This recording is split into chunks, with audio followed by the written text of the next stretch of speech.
Hi, everybody. Welcome to the show. Glad you could be here. Did I get a TikTok Shives?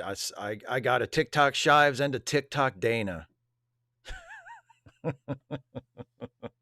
Oh, Kane, I'm sorry. You were trying to listen to late seating. Well, the good news is you can either watch this right now and then listen to late seating later, or you can just keep listening to late seating and come back and watch this later because when the stream is over, it'll be archived. So really, it doesn't matter. Or you can listen to them both at once, and that might be confusing. Anyway, once again, hi everybody. Yes, clone of Jonathan. Nice to see the live chat working again. The bug that affected YouTube chat that Dana and I had to deal with on Wednesday during our watch along live stream. Apparently, the deal was that it was filtering English chat messages, and that's why you could get a message through if you started it and ended it with, like, a lot of people in our chat were using Japanese characters, but apparently if the filter, the AI filter that was reviewing the chat thought that you weren't trying to speak English, it would let it through. So I don't know. Anyway, as always, I'm going to begin by answering the questions that were submitted ahead of time by my wonderful Patreon patrons and channel members. So if you are with us in the live chat and you have a question or something you want me to respond to, or especially if you were planning on being generous and tossing a super chat my way, if at all possible, please hold off on doing any of that. Basically anything you want me to see and pay attention to until I get through the patron and member questions, because then and only then will I be paying full attention to the live chat for the rest of the show. So, with all of that out of the way, let us begin with the first patron and member question, and it comes to us from Donovan, who says, "Hey Steve, hope you're doing well. I wanted to ask, is there a niche character in comics you think should get more love and maybe a solo run?" Um, I don't know about a solo run, but as an avid reader of the Batman comics from the 90s, I have always had a soft spot for Harold. And for those of you who don't remember Harold or never knew who Harold was to begin with, in the 80s and 90s, Harold was the guy who lived in the Batcave and invented all of Batman's stuff and, like, repaired the Batmobile and things like that. He was a mechanical genius, and at some points he was depicted as being a dwarf, although the way certain artists drew him, sometimes he was depicted as being a dwarf and sometimes he didn't look like he was being drawn as a dwarf, and he didn't seem small like a, well, it was his physicality was somewhat inconsistent. But he lived in the Bat Cave, and he, was, I guess, the unsung hero of the Bat family, and he took care of most of the technical stuff in the Bat Cave. So I think he should get more love because I think that's kind of a neat idea and also kind of a fucked up idea. And I like that crossroads for Batman. I like for Batman to be right there at that intersection of, oh, that's really cool, and that's kind of fucked up. I think that's a good sort of place for Batman to be. So I like Harold. I don't know if, I mean, I'm not sure if Harold deserved his own solo series. I don't know what that would even be. What would the story be? But I mean, I think they did every once in a while, there'd be like a Harold centric issue. But as far as like a full on solo, like an ongoing series or even a mini series, I'm not sure if you could get one of those out of Harold. But I always thought the character of Harold was kind of cool. So he's my vote for a niche character who deserves some more love. Some random geek who hates capital L liberals. I share my friends' charity links on my socials, like this blue sky post here, and there's the link right there if you want to check it out. Someone reached out to me to comment on this post particularly. Why doesn't Joey get a new job? Why is their Amazon wish list a priority? I mean, there is means and luxury. First, Joey is disabled and doesn't want to work if they could. But they were denied SSI and have to work at least 8 hours a week for food stamps. To be continued. Some random geek who wants to remind folks of charitylinks.page. Yes, indeed. And I'll remind everybody of it again at the end of the show. Also, Joey lives in a rural town in South Dakota. So even if they are not disabled, employment options are very limited. and they don't have a car, so they have to take whatever they can get to get food stamps. Having to work just to get food stamps is a terrible idea anyway. And for the Amazon wish list, they have clothes on there, including winter clothes, and a grill to cook food. So what if the DVD for Eight-Legged Freaks is on there? In case of no Netflix, I guess the poor must suffer. Yeah, and as you know, and as I think everybody probably knows who's watching this, that last bit there, I guess the poor must suffer, is unfortunately a very common sentiment. The idea that, well, you know, if you're on welfare, or if you're content to be on welfare or on disability or whatever, that you don't deserve to have a nice life. You don't deserve to be comfortable. You don't deserve any luxuries, even if it is a DVD of a movie. And the other thing is, no, like, nobody's saying you have to buy the DVD of Eight-Legged Freaks for Joey if it's on the wish list. Like, if you want to help out and you say, well, let me check out what's on the wish list. If you want to buy some of the more essential items on there, if that's how you want to help out, then do that. If you have a problem with Eight-Legged Freaks on DVD being on the list, well, then don't fucking buy that. You know, like there is so much, and I know I don't need to tell a poor person this, because you know it far more viscerally than I do. There is so much judgment about people living in poverty and what they do with the little money they have and what they would like to do if they got a little bit more, and the kinds of things they ask for from people who might be willing to help them out. Like, there's so much, like, if you are not, like, the classic one is, well, why, if they're so poor, why do they have a cell phone? Why do they have a smartphone if they're so poor? Like, I don't know, dude, because having an internet connected device, having connectivity with the internet and the ability to communicate with people and to get on the internet and communicate, and like, that's a good thing for an impoverished person to have. It makes it easier to get certain things done, to access certain resources, and just to get through the day. Maybe you have contact with friends that you can talk to through the, like, come on. What the, you want them to live in a shack and just eat gruel all day? Is that what you want? I mean, I think that's what a lot of people think. You know, they see people buying, like, what they consider too nice forms of food with, like, an EBT card at the grocery store. And they're like, oh, I'm poor person getting that kind, getting a, you know, a poor person buying steak with an EBT card, a poor person buying crab cakes with an EBT card. It's none of your fucking business. Let them spend their money however they want. You know, like, yeah. So there's a lot of that. There's a lot of that, and it gets on my nerves too. And I know I don't need to tell anybody else that that is the case, because it's impossible to get away from that kind of bullshit. Greg Gildersleeve. Steve, you said previously that you didn't care for the 5th episode of Starfleet Academy. Was it because of the DS9 callbacks? Admittedly, they were a bit much, but I enjoyed seeing Sirach Lofton again. How do you think the story held up as a spotlight on Sam? To me, it was a lot of fun. The bar scenes were hilarious, and I loved it when she told her hologram parents to take a hike. She learns from Jake that she must complete her mission her way, not theirs. Thoughts? Yeah, it was the Deep Space Nine callbacks that I had the biggest problem with. Yeah, because I did like most of the Sam centric stuff. Because Sam is one of my favorite characters on the show, and the Sam centered bits that were not directly connected to the Deep Space Nine stuff, I thought were pretty good. Or at least you could see that they would have been good in a different episode if it was not like such an orgy of fan service. Um, you know, I thought the gimmick of Caleb, like, accessing her system and giving her like a simulation of what it's like to be drunk. I thought that was clever. Um, I loved the Mork from Ork reference when she's talking to her creators.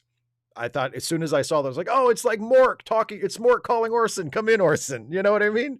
And I thought that was great, because it's a reference. First of all, it's a reference to something that's not Star Trek. And I always appreciate it when Star Trek references something that isn't Star Trek, because Star Trek is so fucking drunk on referencing itself so much. I thought that was clever, right? And yeah, a lot of the actual bits that were about Sam, I thought were good, or at least could have been good in a different context. But yeah, it's the deep space. I have nothing against Sir Rock Lofton. He seems like a great guy. I'm glad he got a job. I'm glad he got paid, and I hope he had a good time. I don't begrudge any of the people involved in it anything. Good for him, you know. But he, like, why are we doing an episode of this show that is so deeply indebted to a completely different show? And not just a completely different show, but a character on that completely different show who in no way appears in this episode, except for like that little sound bite they play at the end, which feels like it kind of comes out of nowhere. And I can imagine someone who doesn't have a pre-existing familiarity with Deep Space Nine hearing that voiceover at the end and going, who's that?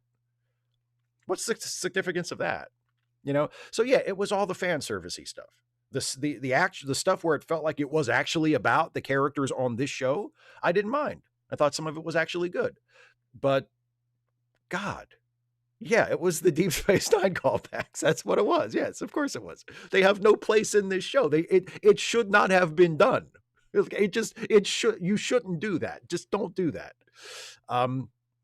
Luxinda, I have the opportunity to purchase a pricey piece of equipment that could take one of my side hustles to a new level, plus make it considerably easier.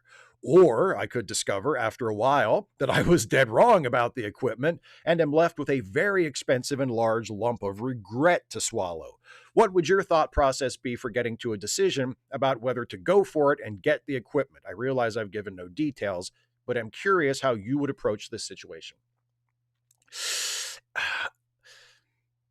If I could absorb the cost, I would do it. If it's a situation where you're thinking, well, because you say you're going to use this for your side hustle. So if it's a situation where you would be spending the money to get this piece of equipment, but after that was done, you'd be counting on it to kind of pay for itself by upping your productivity and helping you improve your side hustle. But you think there's like a significant chance that it might not work and that you'd end up just wasting the money, then I might not do it. But if I was in a position where I felt like I could absorb the cost no matter what, and yes, if I bought it and it got here and it turned out I couldn't use it the way I wanted it to, that would suck. And I might find myself wishing I had spent the money on something else or just hadn't spent the money at all.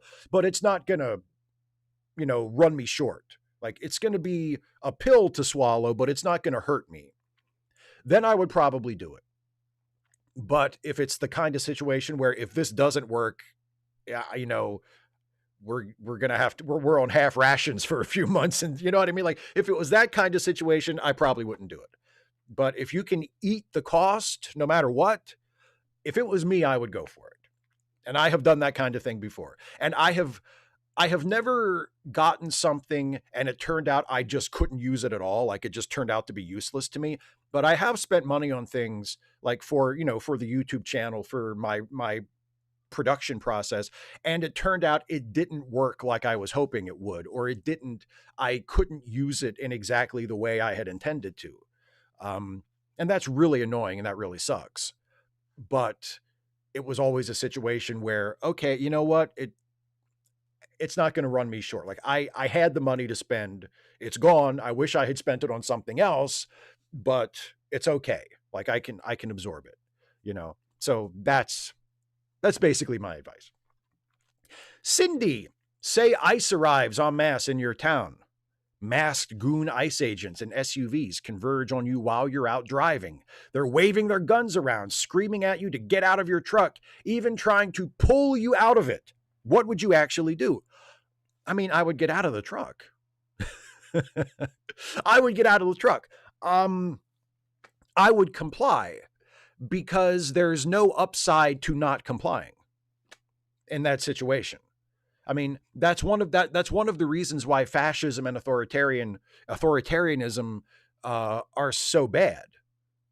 Because when you're in that immediate situation where there are, agents of the authoritarian government surrounding you and telling you to do something, you really have no choice but to do it, unless you want to get shot or you want to get, roughed up and punished even worse than whatever they had planned for you going in.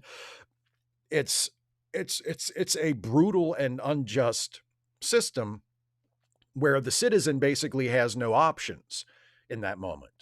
And you're not protected by the law because the people that are accosting you do not feel bound by the law and will probably not be held accountable by the law as long as the people who put this authoritarian action into motion are in power. So I would do what they told me to do. It would suck. I wouldn't be happy about it. But if I got surrounded by ICE agents and they said, get the fuck out of the truck, I would get the fuck out of the truck. I don't see what other option I would have. William Tucker, Steve, your show doesn't need my help. Besides, the chuckles you pay are barely enough to keep me going. Keep frosty, this government ain't going to fix itself. Boy, talk about a statement relevant to the previous question. Thank you very much, William. I appreciate your contribution to help pay for the chuckles that I barely pay for, or that I barely pay, that are keeping you going. Yeah, the government ain't going to fix itself. So, and I mean, I just, here in the United States, this is an election year. And, winning an election isn't going to fix everything, but I feel like it is a pretty necessary step to getting that ball rolling. So, let's remember the government ain't going to fix itself. Dr. Pepper Mayhem of Kintsugi Sai in a voice that sounds something like the Dormouse, which is a reference I don't immediately get. So I'm not going to do a voice. I'm sorry. I feel like maybe I should get it, but I don't. So I can't do a voice. If Diet Dr. Pepper tastes more like regular Dr. Pepper, this implies that Diet Dr. Pepper is a purer Dr. Pepper source than Dr. Pepper itself. My question is this. What do you think of Sam from Starfleet Academy? Thanks for your consideration. As I kind of alluded to in an earlier question, I love Sam. I think Sam is great.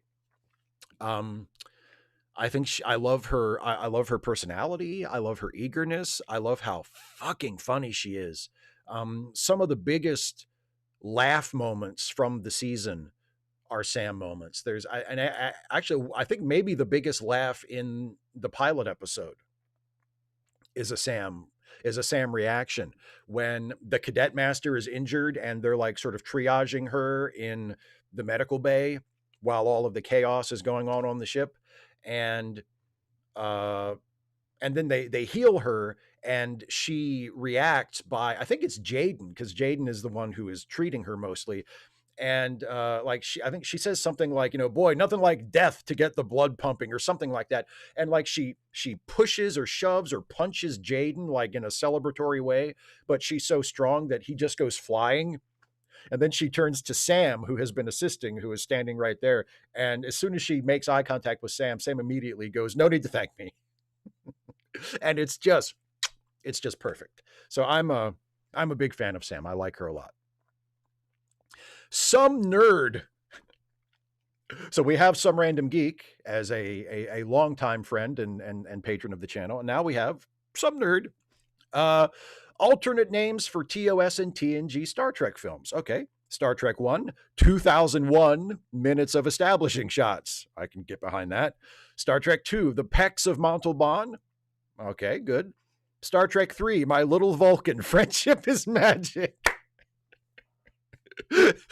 Star Trek 4, A Whale of a Tale. I can see that as like the subtitle of like a Disney movie or something.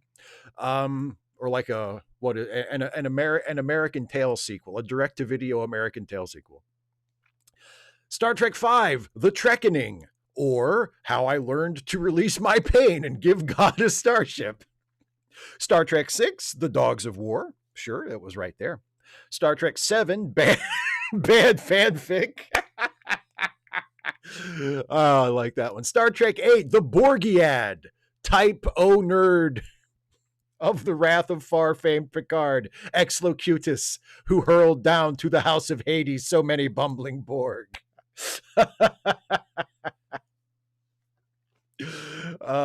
Christopher Nolan might want to direct that at some point.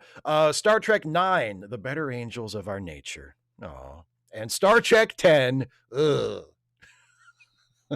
Thank you for sharing. I appreciate that. Some of those are really good. I like those a lot. The Brain. Which actor or actress who hasn't been in Star Trek would you want to see as a captain in a future movie or series?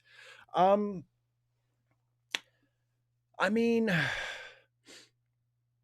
well, the personal answer, because I've occasionally spoken about like the very sort of vaguely formed premise in my head that I sometimes talk about when people ask, like, what would you do for a Star Trek show? What would your dream Star Trek show be?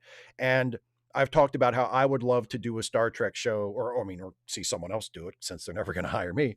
Um, that was literally Wagon Train to the Stars, where the story of each season was the journey from like Earth or Federation territory to the frontier of space for people to settle on some new uninhabited planet and like found a new colony, right? And the stories that would comprise the season of the show would take place along that journey.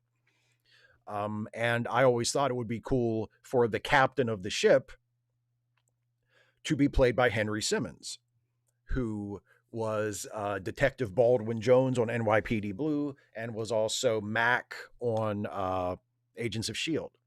I just think he would be a fantastic Star Trek captain. He's like a big, like imposing physical specimen, but he can also be very soft spoken and very sensitive. And he's a really strong actor. And I just really, really like Henry Simmons. And I would love to see him as a Star Trek captain. But I also think it would be really funny, and this kind of goes beyond the parameters of your question.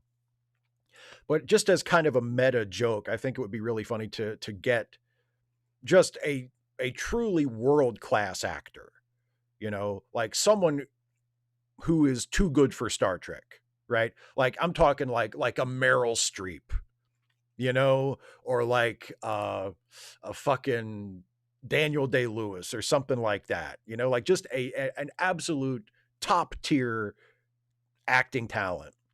And then put them in a Star Trek show and they're playing just a complete nothing character. Like get Daniel Day-Lewis to play like a Starfleet captain, not the main character, but just like maybe just a guy who is like someone that the main characters interact with for one episode. And he just plays it completely normal and straight and down to earth. Nothing remarkable, just a workman-like performance as just some guy. And he has some lines and he says his lines in an appropriate way. And he doesn't do anything big and theatrical or impressive. And he doesn't have any like amazing emotional scenes. If you know that it's Daniel Day-Lewis, the greatest actor in the world, maybe you'll think it's funny that he's playing just some nondescript guest star on a Star Trek show. But something about the idea of that just I find that really, really funny.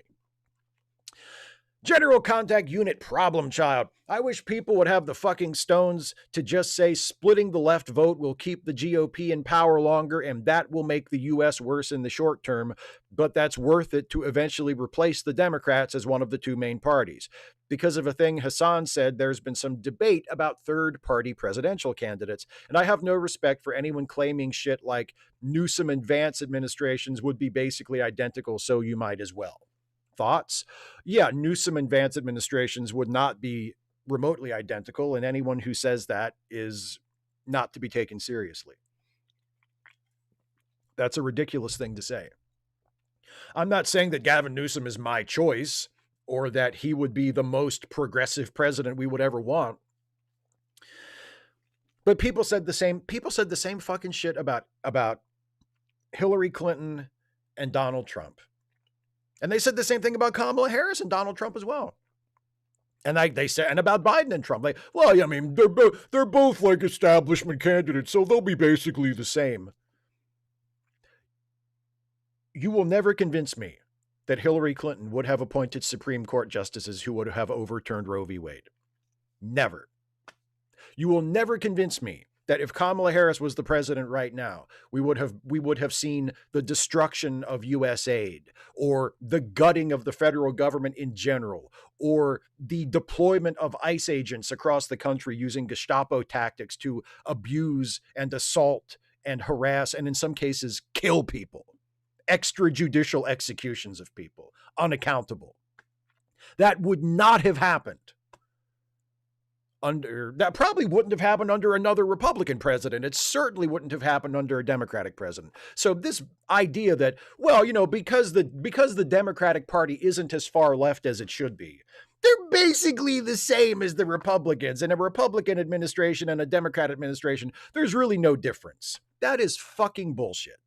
And anyone who says that is so deep into the idea that the only change worth pursuing is like radical revolutionary change that fixes everything all at once, or flips the entire table over all at once.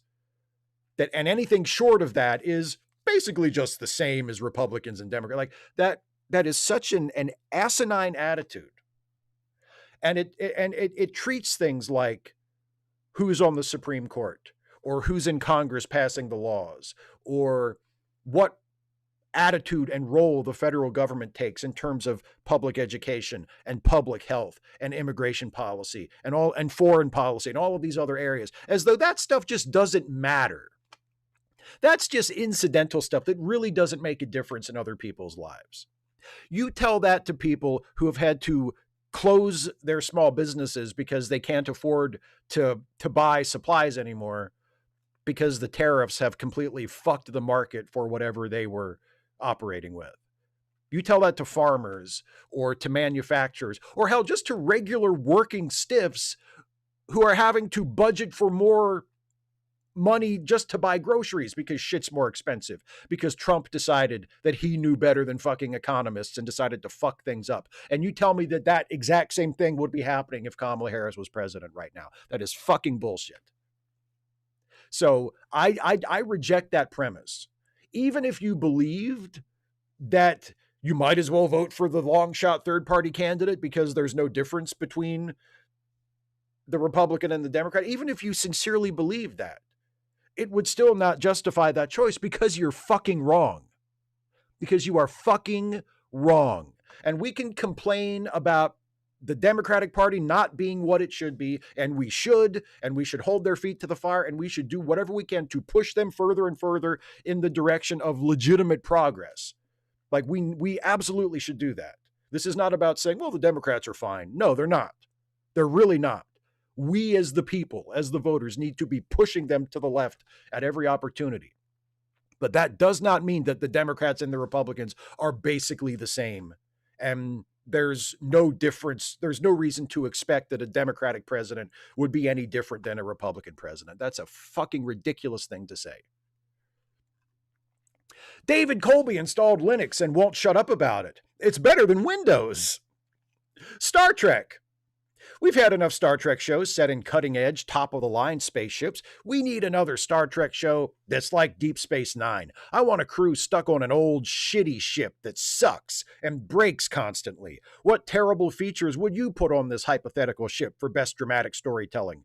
My first pitch, their transporter isn't rated for biological creatures unless it takes 15 minutes to warm up the pattern buffers, and the replicator can't make coffee.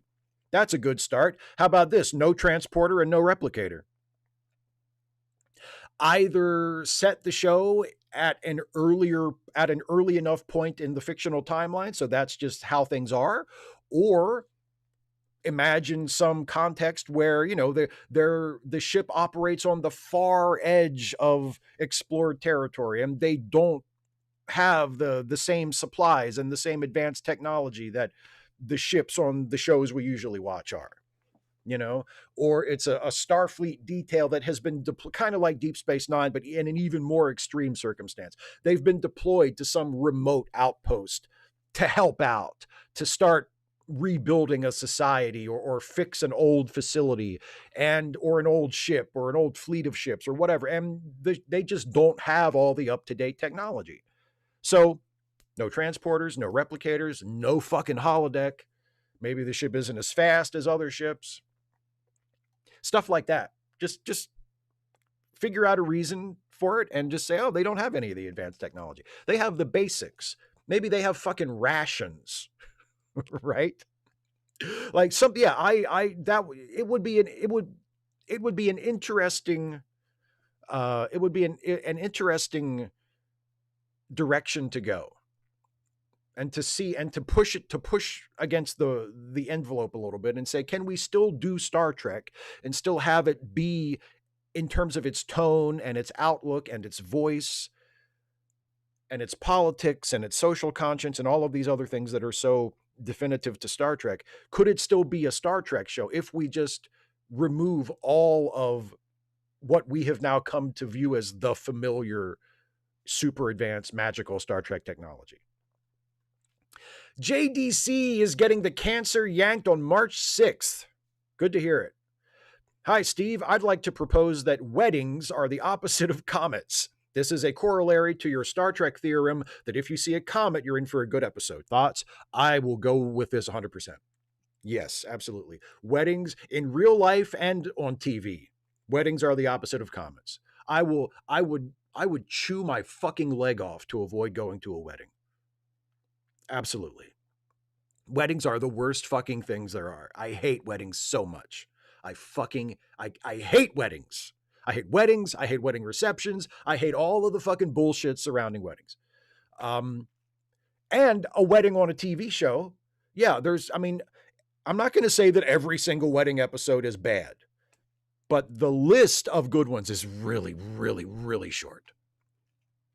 And I mean, if you're lucky, you get something like the Worf and Jadzia wedding on DS9, where like it's not a great episode, but it's okay. Like it's not terrible, but it's not, oh boy, this is one of the best episodes this show's ever done. Like it's just, okay, I guess this could have been a lot worse. So, okay, because I mean, it's they tend to be very formulaic. There are certain beats that you just know you're going to hit. It's like, doing a formulaic by the numbers romantic comedy plot, yeah. So I will go with you 100% on this proposal. Weddings are exactly the opposite of comets. Zulu Romeo. Hiya, Steve. Longtime watcher here, coming from the Trek Actually and Retro review videos and staying for the political commentary. Keep up the good work. Been rewatching 90s Trek with our Sky Sci-Fi channel this past year. Anyway, question. What with the Winter Olympics ended, Formula One starting back next week, and the FIFA Men's World Cup coming to North America, which sports do you follow right now, if any? P.S. Fun fact, there's a Manchester United footballer called Benjamin Sesko. That's cool. The only sport that I really make an effort to follow is Major League Baseball. And even that, I'm not like on top of it all the time during the season. I'll check the standings every few days, maybe, to see how the Orioles are doing. And just to see generally like, what the situation is. And if I have time, I will watch a game on TV or listen to a game on the radio, but I don't like follow it that closely. And I try to pay attention to the Olympics. I watched as much of the Winter Olympics the past few weeks as I could, because I like the Olympics. And in a couple of years, when the Summer Olympics come around again, I'll try to watch as much of that as I can. Very, very occasionally, I might watch a little bit of a basketball game. But I mean, other than that, no, I really don't make a serious effort to follow any sports all that closely. And there are some sports like what we call football here in the United States, or gridiron football or NFL style football, that I positively make every effort to avoid at all costs, because I think that they are bad and that we should be sad that they were invented. But that's an extreme case. Most other sports, I'm just kind of like, I can take this or leave it. But yeah, baseball is really the only one that I actually occasionally that I try to keep up with during the season. Endarth, I'd use my real name, but someone else is already using it. That's just inconvenient. Hey, Captain, is it me, or do most of Trek's best and most memorable episodes usually involve the logical outsider type character? Spock, Data, the Doctor, and later Seven of Nine, and I think Odo or Bashir, or maybe both. Actually, I think I argued myself out of the question's premise. Sorry, typing out these questions on a work night makes me ramble out thoughts. Night, y'all. I mean, I would have to go through and make a list, and even then it would only be my opinion, to see like how many of what I would consider the best episodes center on the logical outsider characters. It's probably a lot. There are a lot of good Spock episodes, and there are a lot of good Data episodes.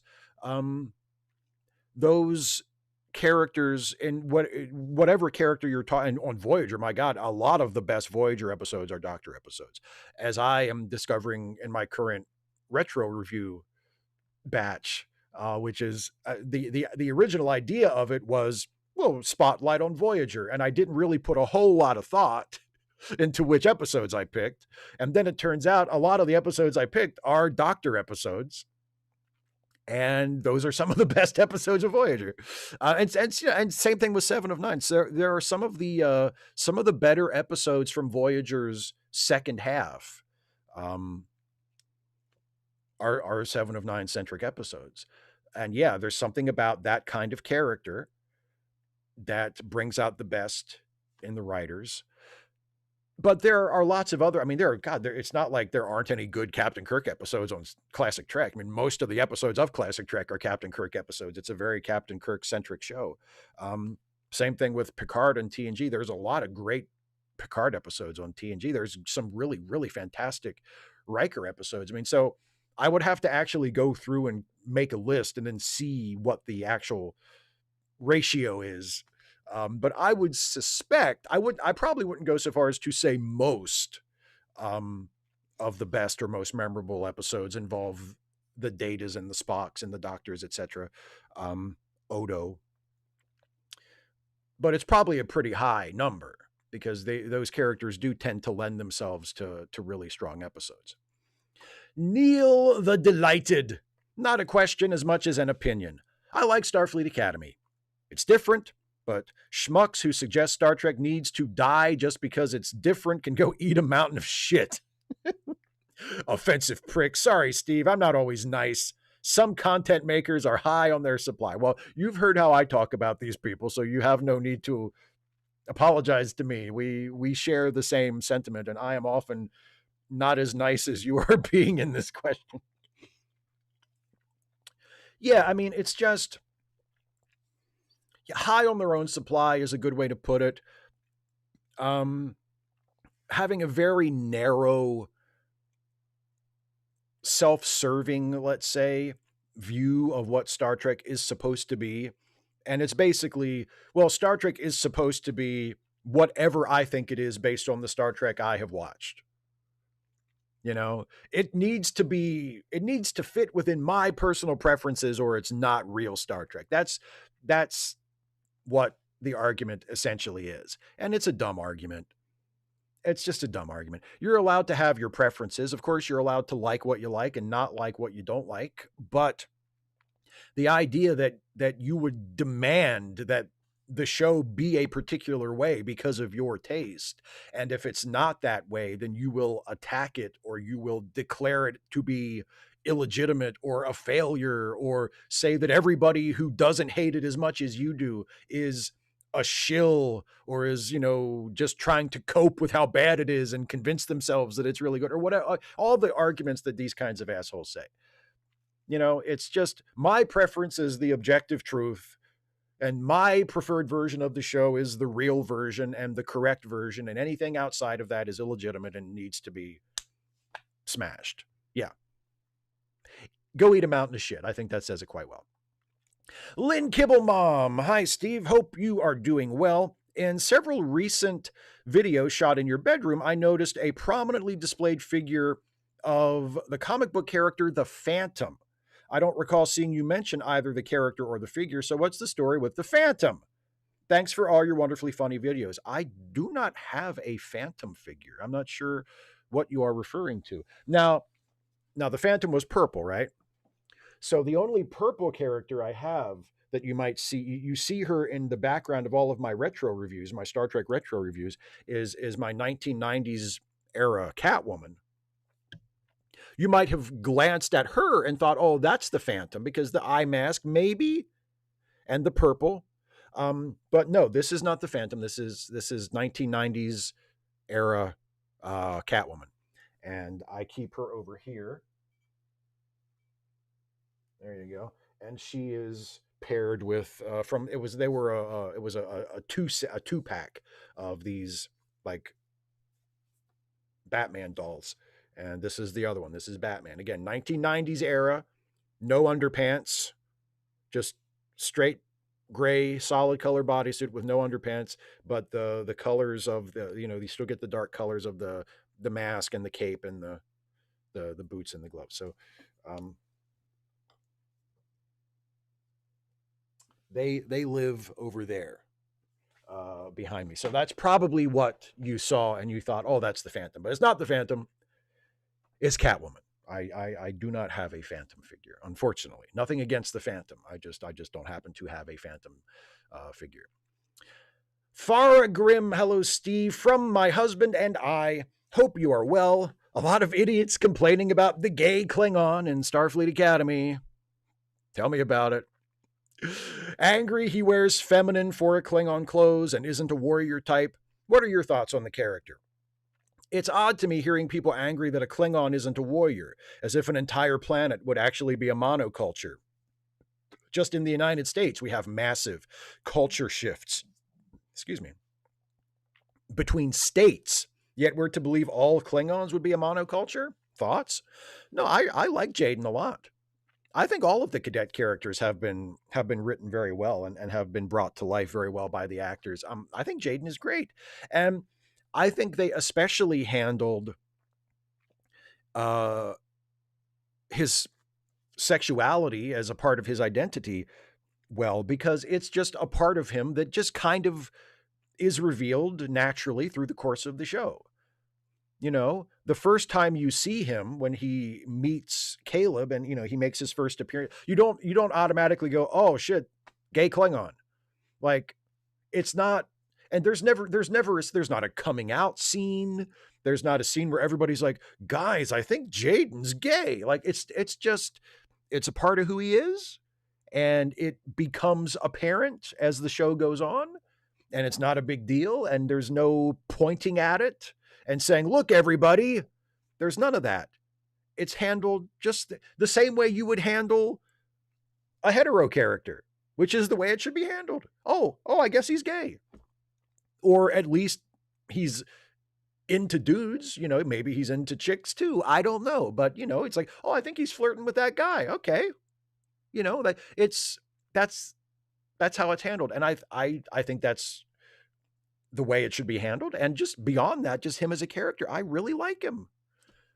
I really like him.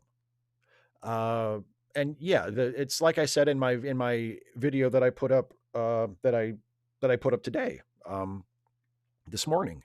It's just homophobia. It's just homophobia.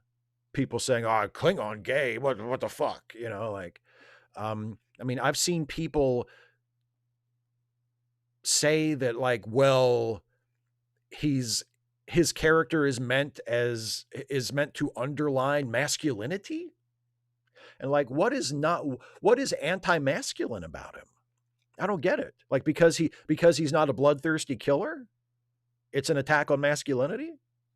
Because he wants to be a doctor, because he wants to be a healer instead of a warrior, that means that he's not masculine. Are male doctors, whether they are gay or whatever they are male doctors all automatically not masculine because they're not soldiers? Like, yeah. I like Jaden a lot. I like Jaden a lot. Agent Meister, who never said a foolish thing and never did a wise one. Peldor Joy, Steve, you seem like a guy who likes his job, but what do you love about it the most? Apart from interacting with me, of course. Is there anything you hate about it? And has there ever been a time when things got so frustrating that you just wanted to walk away from YouTubing? Also, I really enjoyed your What If TNG Was Made Today video so much that I think I'll channel my inner J. Jonah Jameson and send you some meat. A nice box of Christmas meat. It's the best you can do. I understand. There's never been a time where I have wanted to walk away from it. I have always felt incredibly lucky that I get to do this, that I am successful enough at this to pay the bills and to have to furnish myself with a decent lifestyle. I've never ever thought, oh God, I hate this. I don't want to do this. Like, it's always been something I've been grateful for. What do I love about it the most? Uh, it's tough to choose one thing. I mean, it depends. When the writing is going good, I love that. When the writing feels easy, which isn't all the time. Believe sometimes it's a fucking grind. Sometimes it's like this is just not, the words are not coming out. And that can be frustrating. That is very frustrating. But there are times when it just flows, man. It's like the muse has descended and I'm just like, "Oh yeah, here we go." I'm just taking dictation from my own brain. Like it's great. I wish it was like that all the time. It's not. It's definitely not. But when it's like that, I love that. I love being silly in front of the camera. I'm a ham. I'm a goofball. I love being able to be silly in front of the camera. That's something else that I really enjoy. Is there anything I hate about it? Sometimes I hate how long it takes to finish a video. And my turnaround process compared to other YouTubers at my level is pretty quick because I tend not to do super long videos. Like I don't do, 2, 3, and 4 hour long videos. And for the most part, I don't do videos that demand a ton of like multi faceted research. So the actual process from start to finish of making one of my videos is not super long compared to other people's work, I don't think, but there are times when I'm kind of in the middle of it and I realize how long it's going to be until I have a finished video and I do kind of go, "Oh god." you know. Um or sometimes if I'm shooting it and it's not going well, if I can't say the line the way I need to, sometimes that can be frustrating. But again, like those are things that they will give me aggravation in the moment, but I've never had an experience as a YouTuber where I've thought, God, I wish I could do something else for a living. I've never felt anything other than, man, I'm glad I get to do this. Cast Iron Chaos. The State of Trumpistan speech was the time for the DNC to rebel and call out Trump as a fascist dictator, convicted felon, adjudicated rapist, traitor, and alleged child rapist whose Gestapo is murdering American citizens. Only 2 of them did so, while the rest sat silent and watched again. It shows the DNC leadership are still letting themselves and us be butt humped by this criminal orange would-be king. And they say they want my vote? It's frustrating. I agree. I feel like we're way past the point where the Democrats, all of the Democrats institutionally, which means the DNC, should be completely gloves off and say, okay, people of America, right? Voters of America, here's our deal with you. If you elect us, if you give us a majority in the House, and especially if you give us a majority in the Senate as well, we will fucking end this. That's what they need to be saying. We will fucking end this. We will impeach, we will remove, we will do whatever we have the power to do based on the numbers we have in the legislature and what the law allows us to do. We will take whatever measures are open to us to end this as soon as possible. And if we can't end it, we will fucking hobble it as much as we can. And we're done playing around and we're done sitting and listening and hoping that it's going to get better. And we're done saying, well, but if we can still find points of commonality and if we can find, areas of compromise to work to make things. No, we're not doing that anymore because they didn't do it for us and we're not doing it for them. So if you're tired of this bullshit, if you're tired of ICE agents storming through peaceful neighborhoods and harassing and arresting people, and in some cases assaulting and killing people, if you're tired of that, if you're tired of the government buying empty warehouses to turn into concentration camps, if you're tired of the president fucking up the economy, not just of this country, but of other countries as well, for no fucking reason, if you're tired of the president abducting the leaders of other countries for no fucking reason other than he felt like it, if you're tired of all of this bullshit, if you're tired of the attempted destruction of public broadcasting and of public education and the absolute fucking gutting of the public health system and all of this stuff and the foreign aid system, if you're tired of this asshole putting his name on everything he touches, trying to rename the Kennedy Center after himself, trying to rename the Center for Peace after himself, trying to use the government to launder his bullshit cryptocurrency, if you're tired of all this shit, vote for us and we'll fucking end it. That's what they need to say. And I wish they were all saying it. Some of them are. But they all need to be saying it. It needs to be a zero tolerance position. This is like, elect us and we are going to put an end to this. And I wish they would do that. I wish they would do that. The Grumpy Monkey. How now, Steve? Have you ever had a letter published in a comic book? If so, which title and what was the letter about? I wrote several letters to comics in my youth, and the only one that got published was in issue 1014 of the Weekly British Comic 2000 AD, dated October 22nd, 1996, and it wasn't even a letter. Readers were invited to cut out an exit poll from issue 1008, ranking their favorite stories, and mail it to the publisher. Mine was picked, and I got a 2000 AD enamel pin for my trouble. That's really cool. I have never written a letter to a comic book, and therefore I have never had one published. Whenever I get a question like this and I know my answer is, no, I never did that. I wish I had a better answer, but I don't. No, I've never written a letter to a comic, and I've never had a letter published. But I wish I had. Now, maybe if I had written more to those Batman comics I was reading in the 90s, I would have gotten a cool Batman enamel pin at some point. That might have been nice to have, but now it's never going to happen.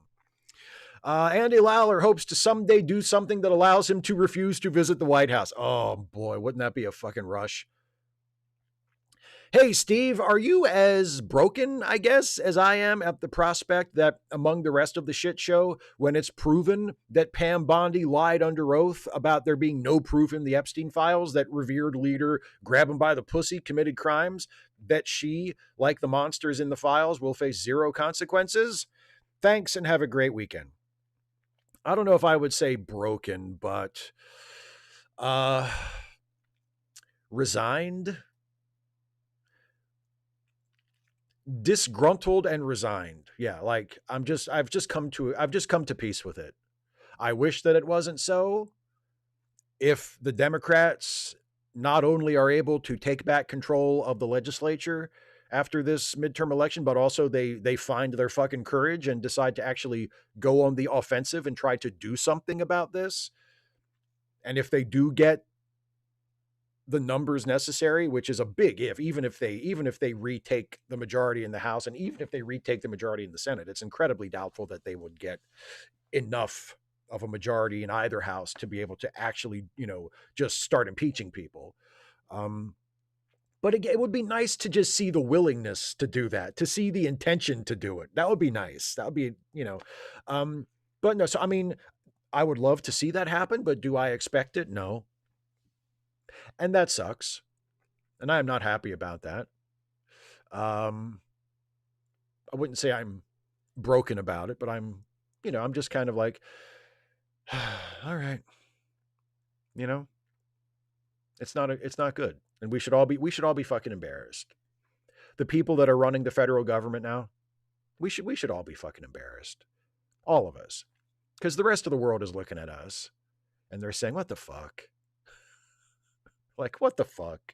This isn't, it's not, yes, it's fascism. Yes, it's authoritarianism. Yes, it's dangerous. Yes, it's leading to the loss of liberty and in some cases the loss of life for people. And like, there's all kinds of like really serious horrors happening as a result of this administration. But in addition to that, it's just fucking embarrassing. We've spent the last quarter of a millennium telling the rest of the world how awesome we are, how we're the indispensable nation, The United States, the hope of the world, the greatest country on planet Earth. And look at us. Look at us. It's fucking pathetic. So yeah, I feel like I'm kind of right there with you. David C. Drake, or David Drake, excuse me.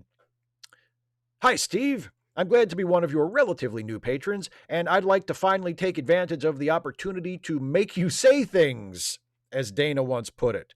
So apologies if this has already been thoroughly answered elsewhere, but how did you first encounter Jason? And how did that evolve into a wonderful friendship and working relationship? Can you guys see Jason and hear him? Because I thought he was just my imaginary friend. I thought he just kind of appeared one day and that he was, just a symptom of my ever increasing and deepening psychosis. No, he's real. You can see him and hear him too. Wow. Okay. No, Jason, before Jason was a incredibly talented and brilliant podcaster, he was an incredibly talented and brilliant YouTuber. And his YouTube channel, Opinionville, which is still his channel today, although he doesn't really, update it anymore. But, if Jason shows up in the chat for one of these live streams, it says Opinionville. And that was his show on YouTube. And it was brilliant. It was absolutely brilliant. And so I knew him from that. I knew him from his work and, seeing his videos and finding out that we had friends in common. Like there were other YouTubers or people that would comment on our YouTube channels that we had in common. And we kind of became familiar with each other through that. He would watch my stuff and I would watch his stuff. And we had a little bit of like a mutual admiration society. And I was, just incredibly impressed by how funny he was and how smart he was. And I did a live stream after the movie Man of Steel came out. And I invited a bunch of people on with me to just have like a roundtable discussion to talk about it. And some of them were fellow YouTubers and some of them were like just friends of mine who I thought would be cool to talk to about the new Superman movie. And Jason said, "Hey, I want in on this. I would love to be on this." And I said, "Well, consider yourself invited." So Jason came on that live stream. And I think that was the first time we had ever actually interacted face to face. Like we had, commented to each other and stuff. But I think that was the first time we had actually like interacted. And we just started talking more from there. And then he invited me to do the first version of Late Seating with him, which at the time it was going to be a YouTube show. It was still us talking about movies, but it was going to be a YouTube show instead of a podcast. And then eventually he relaunched it as an audio podcast. And we did that. And then he said, "Hey, I got an idea for a satirical, like a satirical Star Trek show where we would improv it, but we would play original characters but we would like live on the Enterprise during Star Trek. And we'd kind of like be making fun of Star Trek, but also, interacting with Star Trek." And I said, "That sounds like the greatest idea ever." And so we started doing the Ensign's Log and we grew close from our collaboration. We started out as guys who just liked each other's work and, watched each other's YouTube channels. And then we started working together on Jason's podcasts. And then, it became, oh, I think we're actually friends now, because we're not just recording the podcast. We're on the Zoom call together and we're talking before and after and asking how each other is doing. And, we're bonding and sharing our different interests and just falling deeper and deeper in love the more time goes by. So basically that. It was basically that. And yeah, he's he's my best friend and I love him. But yeah, the working relationship came before the friendship. So that goes to show you, always pursue close relationships with your coworkers. It can't ever go wrong. Here's another one from Cast Iron Chaos. "I finally learned about the attempt to build a third-party alternative to the center-right Democratic Party and the far-right GOP, the Working Families Party. This political party is being supported and endorsed by several social media outlets I follow and respect, including Under the Desk News and Midas Touch. They seem to be saying everything we wish the DNC were saying in these trying times. If you've heard of them, what are your thoughts?" A well-intentioned waste of time. the hopefully if it gains any significant traction at all beyond the audiences for those people and those shows, I would hope it has the effect of dragging the Democratic Party a little bit further to the left. But other than that, I don't see anything positive that it could contribute, because it'll just, if it does pick up steam as an actual political party that runs candidates, especially if it runs candidates in competitive races where the Democrats might otherwise have a chance to win, it's just going to split the Democratic vote and make it easier for Republicans to win, because that's what, under the current system that we have and have had for centuries, that's what third parties do. Unfortunately, I wish it wasn't like that. I wish there was such a thing as a viable third party that would not just fuck over the Democrats and make it harder for the Democrats to win. But that's the way it works. So yeah, I mean, that's basically my thoughts. I understand the frustration with the DNC, believe me, but starting a rival, left of center or leftist political party is not going to help anything. John Burns saw a video about South Park from Bloom, had an interesting commentary on how satire is counterculture and how satire goes after what the culture is. The commentator asked for suggestions, and the response was South Park is woke. Example was, they didn't go after Biden during his presidency, but Biden was less the American culture than many others. Trump and minivans are a far larger cultural presence. Why Matt and Trey are not woke. Stephen Miller dwells in the undead. Thoughts? I mean, I definitely, if you look at the overall history of South Park, I definitely would not say that Matt and Trey are woke. The main reason why I stopped watching it for a very long time was precisely because they weren't woke enough. That was not the vocabulary at the time, but it's what we would call anti-woke, and it's not even that. It's they have a tendency to mock anybody who tries to make things better, from the left or the right. They have a tendency to make fun of anybody. I guess they consider it naive, or they consider it foolhardy. Anybody who seems to have a genuine desire to pursue any kind of activism and try to make anything better. It seems like Matt and Trey's reflexive reaction is, you fucking lame-o. You dumbass. Nothing's ever going to get better. Stop trying, dork. Like that. That seems to be their attitude. And I'm very happy that they have turned their sights on Trump. I'm very happy to see that. And I have watched all of the new stuff, and I've liked a lot of it. But the main reason why I stopped, and I think a lot of other people stopped watching them, was because they definitely were not woke. And it just got to be tiresome to just see them just fucking ripping on everything, and it's just like, God, what the fuck do you guys want? Like, you don't want to take any actual position yourselves. You just want to rip on anybody who's trying something, or trying to get attention for anything, so no, I would not. And I mean, so I wasn't watching during the Biden presidency. I have no idea what they did, if anything, about Joe Biden. But I mean, I will say Trump is definitely an easier target than Biden was. And also I think it's a much more urgent matter to satirize Trump than it was Biden, because Biden was not the threat that Trump is. An enemy spy. While I usually hate the statement that an adaptation disrespected the fans of the original, since it's usually said by whiny losers, what's an adaptation that you feel truly had contempt for its source and you as a fan? For me, it's the Paramount Halo show. So execrable and so unlike the actual Halo series that I believe the creators only agreed to make a Halo show in the first place to Trojan horse in their own cruddy story, wearing the skin of a well-known IP so anyone would actually watch it. I can honestly say I have never felt that way about an adaptation. I can think of some adaptations that I think were really bad. I talked about one a little bit on a recent late seating episode with Jason.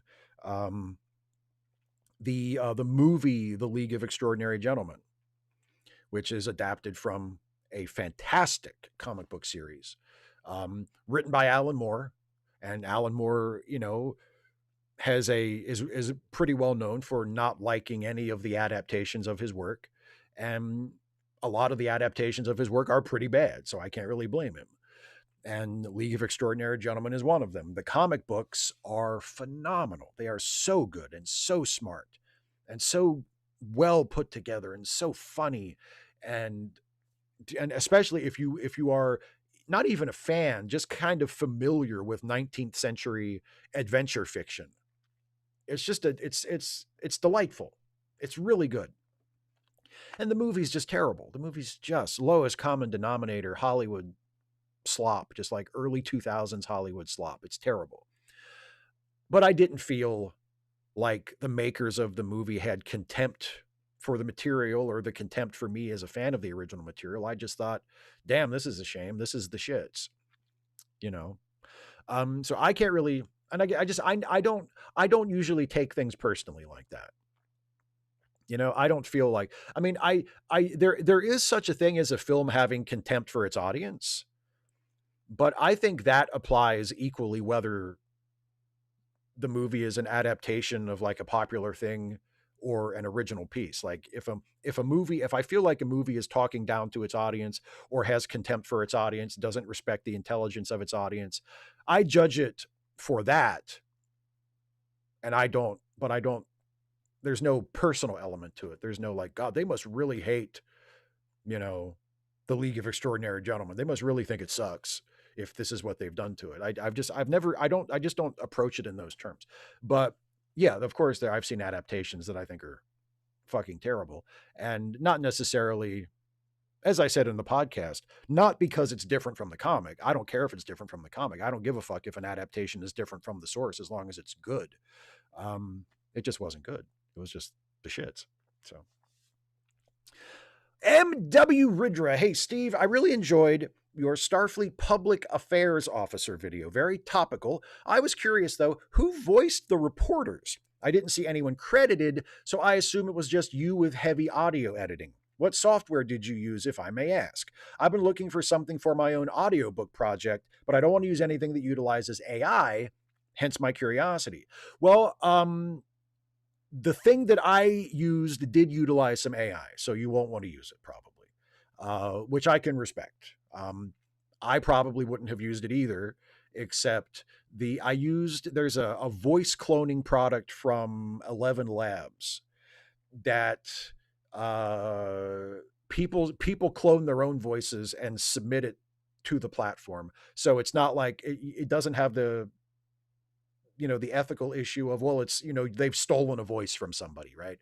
And also the people who contribute their cloned voices, if you use their voice for something of yours, like if you render something with their voice, they get money for that. It's probably not very much, but at least it's something. Like it's some kind of payment for the use of their voice. So what you heard in that video when it was like the reporter questions, it was me giving the performance. It was my line reading. It was my inflection, my intonation. But then it was one of these professional, I think they call them professional voice clones. It was one of those that I then had it apply over my voice. So it's not my voice, it's someone else's voice that has been sort of mapped onto mine, but it's my performance.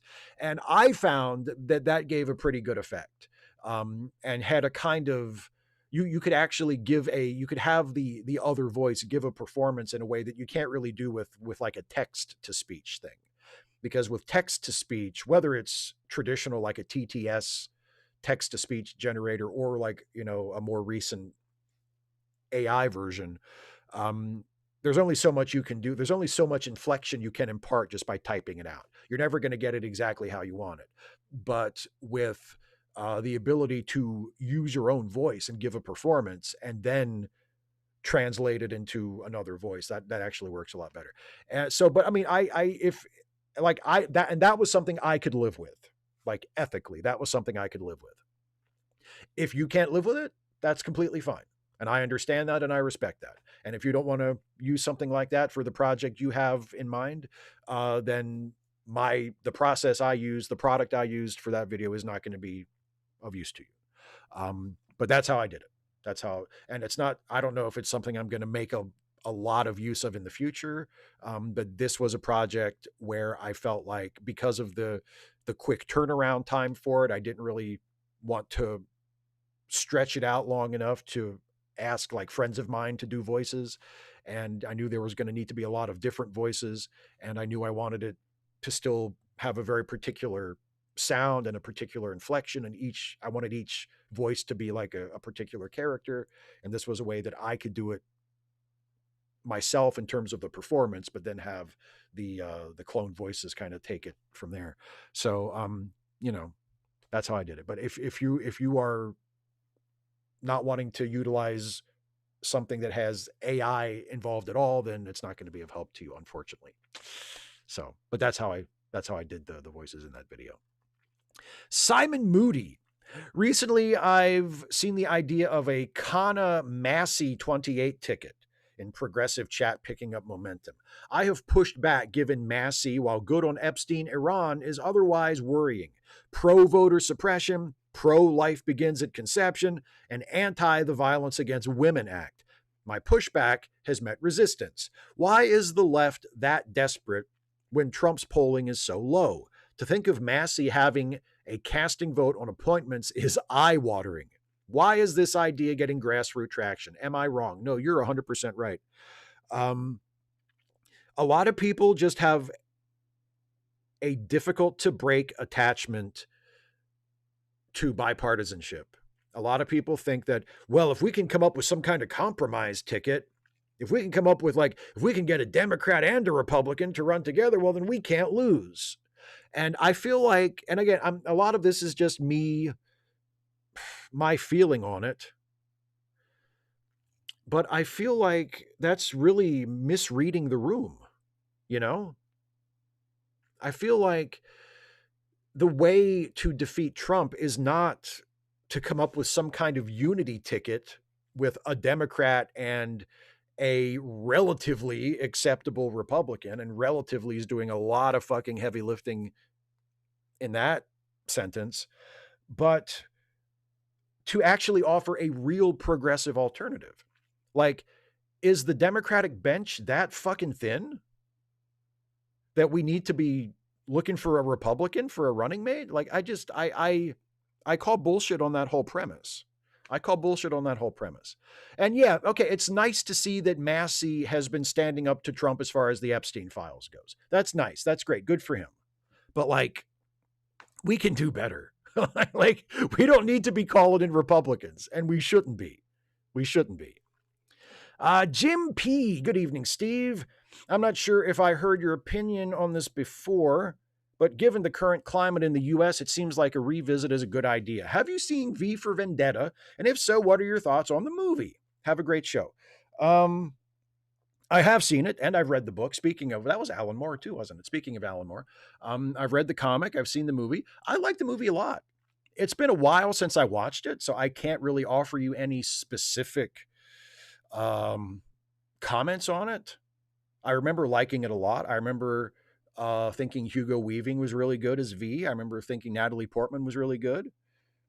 But other than that, I don't really have a lot specific to say. But no, if memory serves, yes, it is an appropriate film to watch given the current state of things. But no, I have seen it, but it's been a while. But if I remember correctly, I liked it a lot and it was pretty good. So there you go. Kara the Tolkien Nerd. Hi, Steve. I really liked your review of Shaman.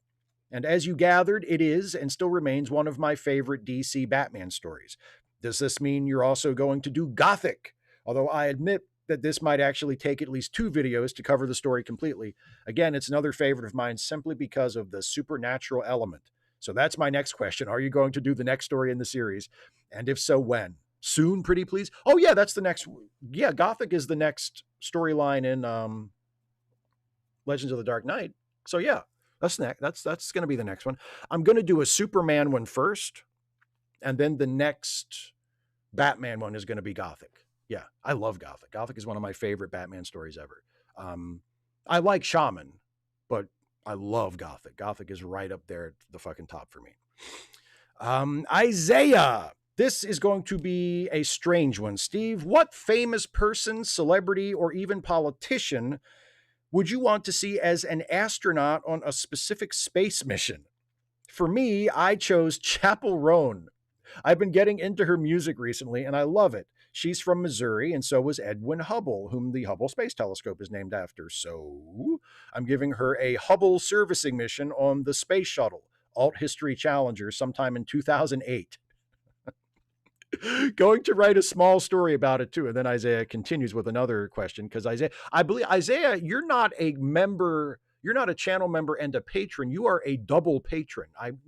You might be the only one of those. You've signed, you're a paying, like, up-to-date patron on two accounts, which I think you might be the only one. But so you get a second one. This would be her first and only trip before retiring from NASA in 2012. She then goes on to be a folk singer who sings about her experience in space and astronomy in general. So yes, she still becomes a singer in this timeline too. This is going to be a space buddy cop story, a la Romy and Michelle's high school reunion in space, as she has a black woman as a crew member. I'm fleshing out the rest as I write. I also want influences from the film Space Camp as well. Thoughts? This is how did you describe it? A strange one. This is a strange one, buddy. I mean, I like it. It's quirky. It's kind of goofy, like fanfic, space exploration celebrity fanfic. I dig it. Who would I pick? What celebrity would I choose as an astronaut? I don't know. Maybe Bruce Springsteen. Maybe Bruce Springsteen as an astronaut. There might be possibility there, Yeah, but I mean, that's basically just because I like Bruce Springsteen and I think it might be neat to see him on the space shuttle. But like, I have no specifics. I have no story. You're right. This one's kind of out of left field, buddy. but in a good way. I dig it. I like it. Okay. Stephen G. Clenard. Hey, Steve, if there are gay Klingons and Klingons have two dicks, does it follow that bottom Klingons have two poop chutes? If not, then how? They only have one mouth. They do have two hands, but jerking off another dude isn't necessarily gay. For example, if you're really drunk or you lose a bet, like in Penthouse Letters. Or so I've been assured. Please make this make sense. Asking for a friend. Okay, so here's my take on this. So Klingons have two dicks, right? Klingons who have dicks have two dicks. Let's put it that way to try and be as inclusive as possible. Klingons have two dicks. Does that mean that Klingons also have two assholes?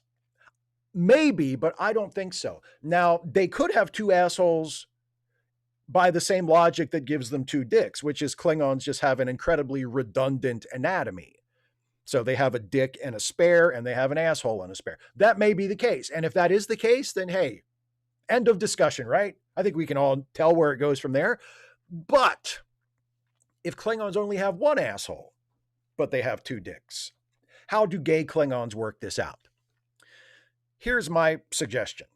And I don't know, I have no insight, any special insight into this issue, but here's my suggestion. What if Klingons who have dicks have a designated purpose for each dick?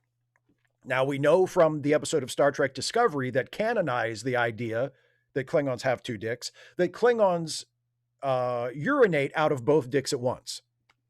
So you can't say, well, they have a fucking dick and they have a peeing dick, because we know that they pee out of both dicks. But what if they have a fucking dick and a sucking dick? And it depends what activity they are doing, which dick they use. So if there's going to be penetration, they've got their fucking dick ready to go. But if there's going to be some kind of oral act being done to them, they've got their second dick. And how it works is when the other Klingon or the other member of whatever species is about to perform this act of fellatio on the Klingon with two dicks, they're down there, and before they start, they say, okay, which one's the second dick? You know, top or bottom? And the Klingon will say, oh, top, appropriate, you know. And that's how that works. And if you think about it, if that is how it works, that's way more hygienic, right? That's way more hygienic than the way we single penis havers would have to do it. Because you have one dick and it just goes everywhere, right? No matter what you want to do with it, no matter where you put it, it's the same dick going everywhere. But if you can have a division of labor, you know, like a Klingon with two dicks who operates this way can literally never, ever go ass to mouth. So I don't know if that's how it works, but that would be my suggestion. And do with that knowledge as you will. And as I mentioned in the chat at the beginning of the stream, I guarantee you that the Trek culture guys and gals couldn't come up with an answer that good. Maybe Sean could. Maybe Sean could. Anyway, Air One Fire. Air One Fire, the unironical enjoyer of The Notebook and the latter half of Frozen. Okay. I'll be interested to see what that means after I have watched Frozen. Hi, Steve. Can you talk about some of your reasons why DS9 is the best? Here's one of mine. It shows Klingons actually going to war. We always hear about Klingons being these warriors, and we see them sometimes doing battle, usually being talked down by Picard. But DS9 is the only time we actually get actual awesome wars with Klingons and other sods. It's the one show where they are fucking cool. Also, watch Stargate. Despite long growing pains, it's often quite a progressive show. Best wishes. Like I've said before, I'm going to try to get around to Stargate at some point, but I appreciate the additional recommendation. Why do I think Deep Space Nine is the best?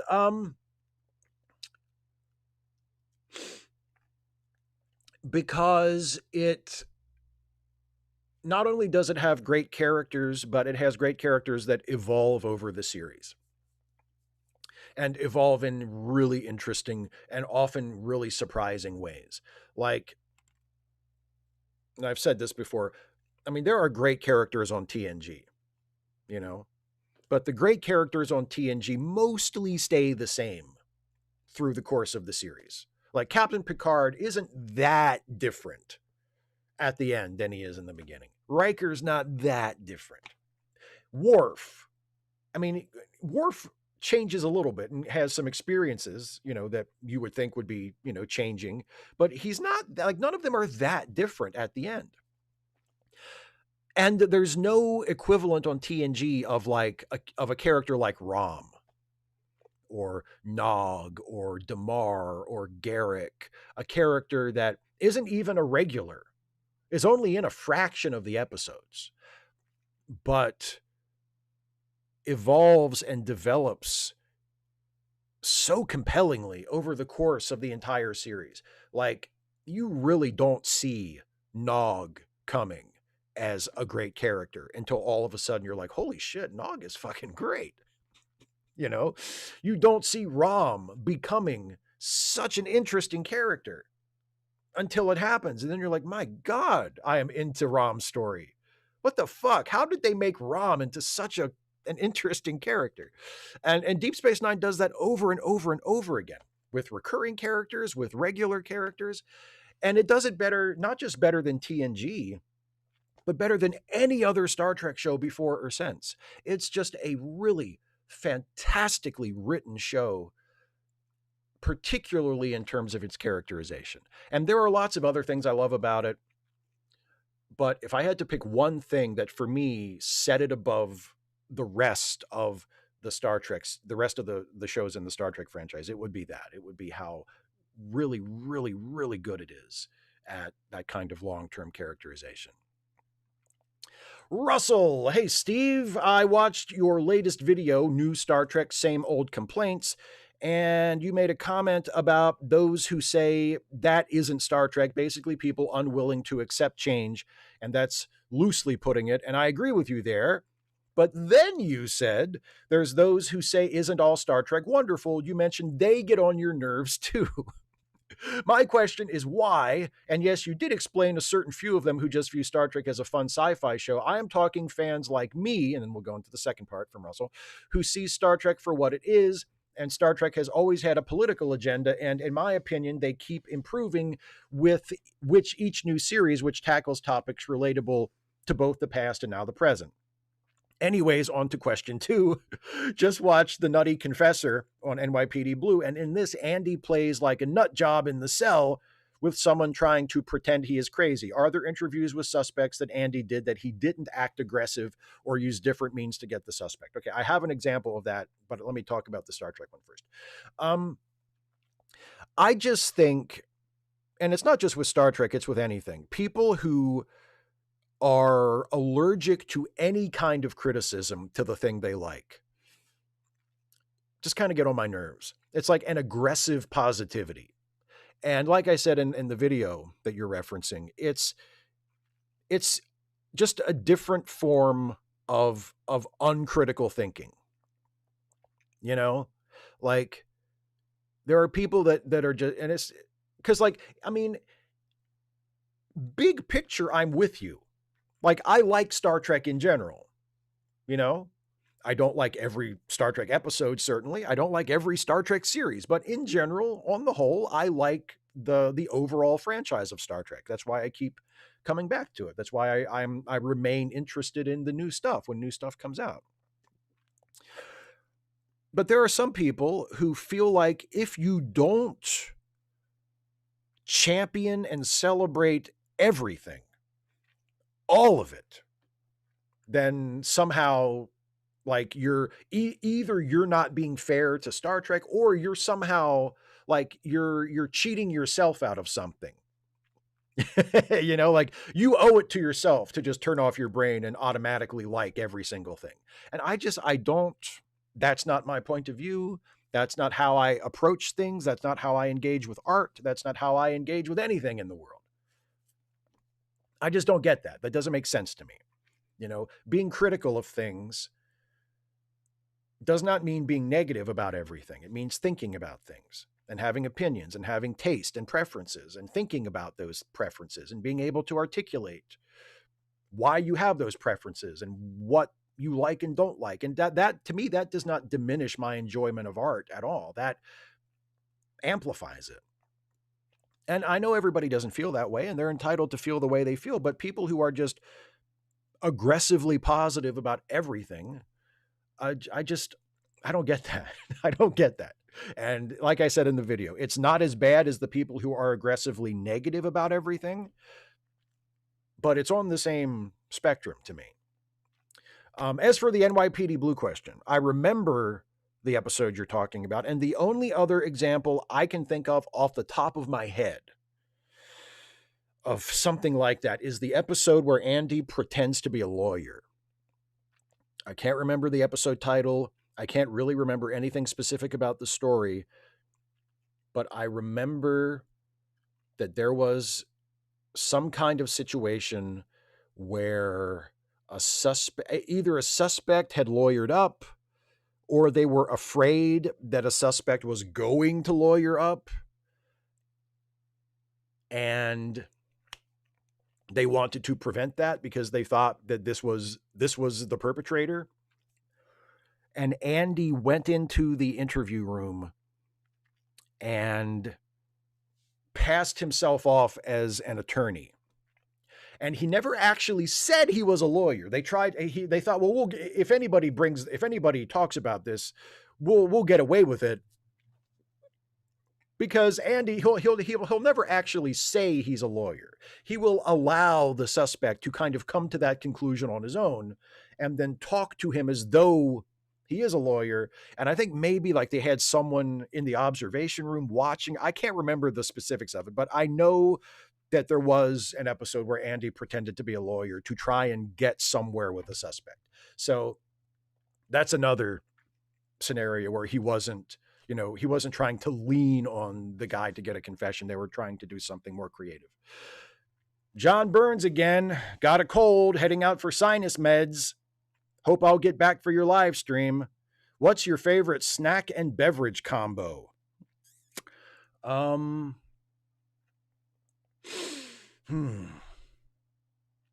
Salt and vinegar chips and Coke. Coca-Cola, I should specify. Coke Zero, specifically. Yeah. Salt and vinegar chips and a Coke, I think, is a good snack and beverage combo. And last question of all from Caitlin, who says, I had no idea the word gangster was filtered. I expected it to get held for review, but the fact that you couldn't see it at all is concerning. Anyway, I thought I'd ask you to talk a bit more about genre genealogy, since that was interesting a week and a half ago. In my brain, it's subdivided into thriller, crime thriller, then gangster crime thriller versus, say, police crime thriller. Kind of a contortion of a question, but I thought it'd be interesting to hear you talk a bit more about, and that's what happens when the character limit runs out. Also, as far as the gangster word being filtered, I mean, I don't know specifically why that happened, but after we all experienced that bug on Wednesday where you couldn't just write English message posts, apparently that was due to some kind of malfunction in whatever AI filter that YouTube is using for the live chat, which apparently is a thing that YouTube just does now, and you can't turn that off. There are certain AI functionalities on YouTube that you can turn off. And I do, because most of them don't really contribute anything useful and just kind of clutter things up. But apparently they're using some kind of AI model to filter chat messages. And maybe the gangster thing got caught up in that. That's my best guess. I don't know. But as for the genre thing, yeah, so this came from a discussion that Dana and I were having a couple of weeks ago on last week. It was last week. On our Wednesday live stream, our Trek Reluctantly live stream, where we had a disagreement over whether or not crime, just crime, was a genre. And Dana said crime is not a genre. And I said crime is a genre. And I would like to point out 8 out of 10 people in the chat agreed with me. We took a poll and 8 out of 10 people agreed with me. That's a landslide.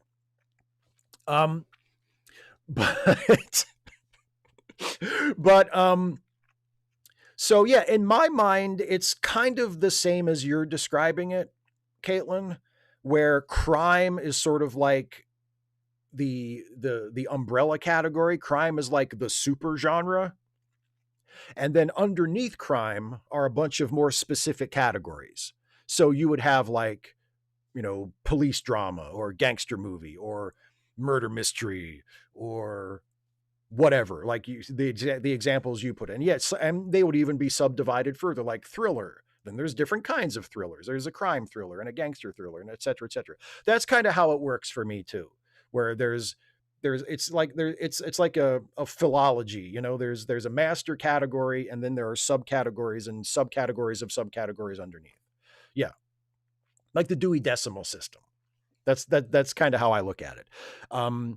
So it's like something like crime, because it's a very broad category. It's a general sort of genre. It's not as specific as, police procedural, or gangster movie, but I still think that counts as a genre. Like a crime, there's such a thing as a crime movie. Like, I feel like that is a coherent concept. It's a concept that encompasses a lot of different things. There are many different kinds of crime movies, many different movies that are perhaps very different from each other that would still be described as crime movies. But just because it's general, I don't think that disqualifies it from being a genre. So yeah, that's kind of how I thought about it. So yeah, last question. Thank you everybody for the pre-submitted questions. And now, before I turn to the live chat, actually, let me do this. I almost forgot.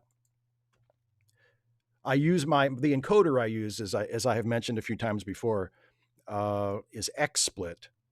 And XSplit just updated today, but the update did not include an improved fucking live chat viewer, so I still have to restart it from time to time. But anyway, let's come on back. There it is. Okay, there it is. Anyway, hang on, I don't want to do that. I want to do this. So before we get back to the live chat, and I will be happy to discuss anything that you all want to talk about in the live chat. But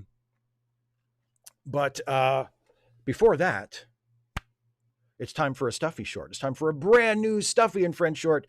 And as always, this Stuffy short will go live on its own as a standalone YouTube short on this channel tomorrow. But because you have the good taste to be watching this live stream right now, you get to see it before anybody else. So please do enjoy this brand new Stuffy and Friends short.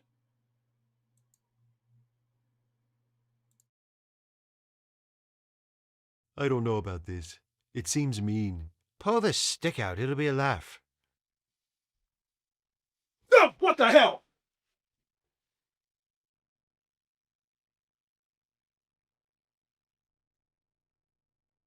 Where did you come from?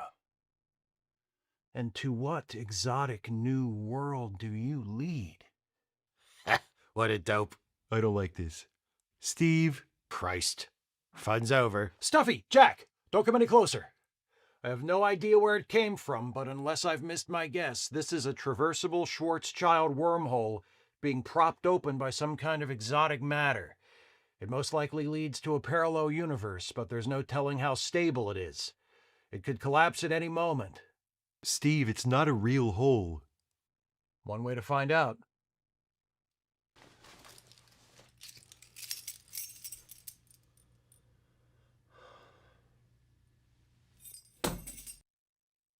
There's some kind of force field blocking the portal. Maybe it's only keyed to accept organic matter. Oh, I spoke too soon. Steve, look closely at it. Then tell me what you think. I think I'm a fool. That's okay. Under the right circumstances, anybody could have. Those are my keys. I need those.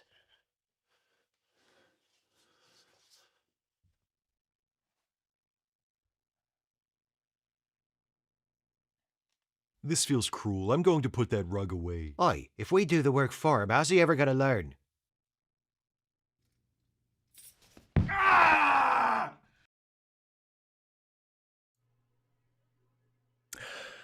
So there you have it. I kind of like that one. I know it's self praise is cheap praise, but I'm kind of pleased with that one. Cast Iron Chaos says, I would have liked for the keys to have fallen in. Well, that's beyond my special effects budget at the moment. Also, I think it's funnier if the joke is, as it often is in the Stuffy shorts, Steve is a dum-dum. I want to acknowledge some super chats that came in while I was doing the patron questions. First of all, Jesse Dollamore gave away 20 gift memberships. So thank you very much, my friend. I really appreciate that. There's a super chat from Debbie Bannister. Thank you as always, Debbie. I fiddled and farted around and did not get my questions submitted in time. I will have to wait for the next Ask Away. Well, thank you all the same for the super chat. Pete Birdie with another super chat. Thank you, Pete. Says, no question. I've been enjoying your channel for a while, and this month I'm able to say thanks. Thank you so much. I really appreciate that. John Burns with a couple of super chats here. I'll get them both one after the other. First, Canadian actor Gary Chalk has Hodgkin's lymphoma, stage 4. It's in remission. I knew him from a Canadian show in the 90s called Cold Squad. You know what? That name sounds familiar. I can't place him right now, but that sounds familiar. Best of luck to him. And then John Burns also says, wait, Matt and Trey go after Trump because he's an idiot activist? I'll use that in the future as he's got the idiot part down. And I guess he is kind of an activist, not in a good way. And Stephen G. Clenard says, thanks for clearing that up, Steve. Now I'm going to go work on my cosplay. Good luck on your Klingon cosplay. Remember, strive for accuracy. Very important. Kintsugi Sai with a super chat says, that's exactly what it is. I assume you're meaning the mat, the portal in the floor, the traversable wormhole. And then Sinister Intelligence, Isaiah with the super chat says, Born on a Pale Blue Dot could be a Bruce song. Oh, I like that. Born on a pale blue dot, I was born on a pale blue dot, I was. Yeah. Don Quixote with a member message. Bad news today, heading towards knee replacement. Probably both. Worse than that, lost another of my mother's siblings. My uncle had just turned 82. My condolences on all of that, my friend. I'm very sorry to hear that. And last super chat for now from HDJKSA. So how long was Steve there with the carpet? I'm guessing a long time. Oh, wait, here's another one. Just came in from Kirok.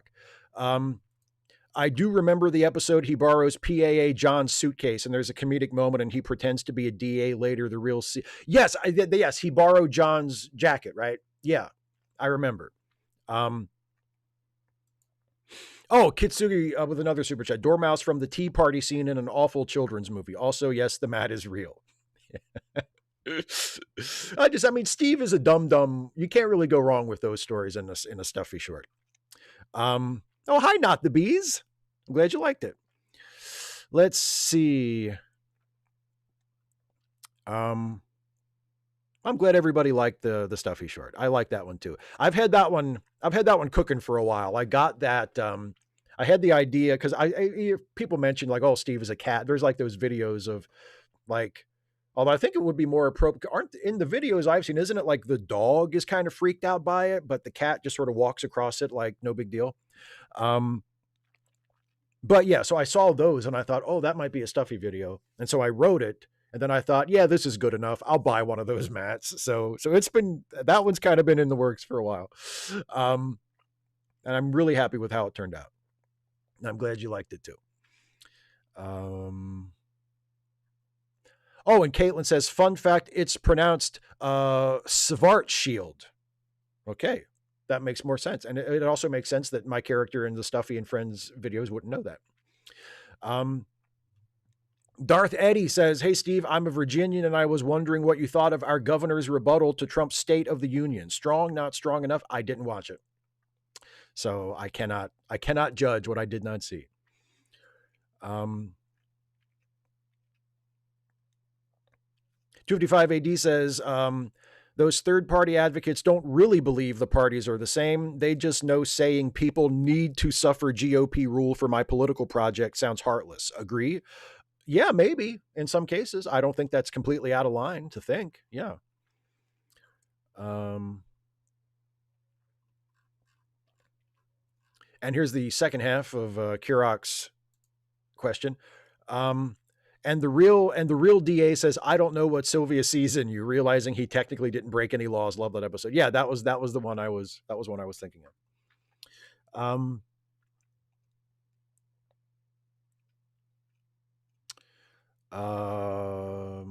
Let me see. Not the Bees says, Steve, what is your opinion on pasta salad? Tim has said I am promoting hate speech by saying it sucks ass. I think it depends on the pasta salad. I have had some really, really good pasta salad in my life. I've also had some very underwhelming pasta salad. It depends on the ingredients. It depends on the spices. It depends on how the pasta is cooked. It depends on what pasta you're using. But I really think it's unfair to just, as a blanket statement, say all pasta salad is bad, or, it depends on the pasta salad. It's like saying all pizza sucks because you had a bad slice of pizza. Like, it's not, I've had some very good pasta salad, I will say. I could go for some pasta salad. All right. I could fucking go for some pasta salad. Geek says, is the Steve in Stuffy and Friends also freaked out by a cucumber like cats? Maybe. I don't know. Maybe. That's funny. Oh my God, what the fuck is that? Steve, it's just a cucumber. Oh, fuck.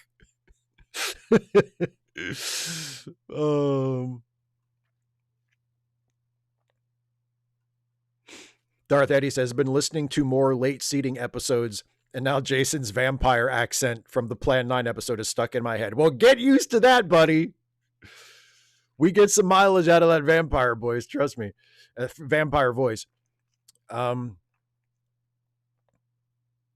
Cast Iron Chaos says, you have convinced me that you really will accept and read all questions.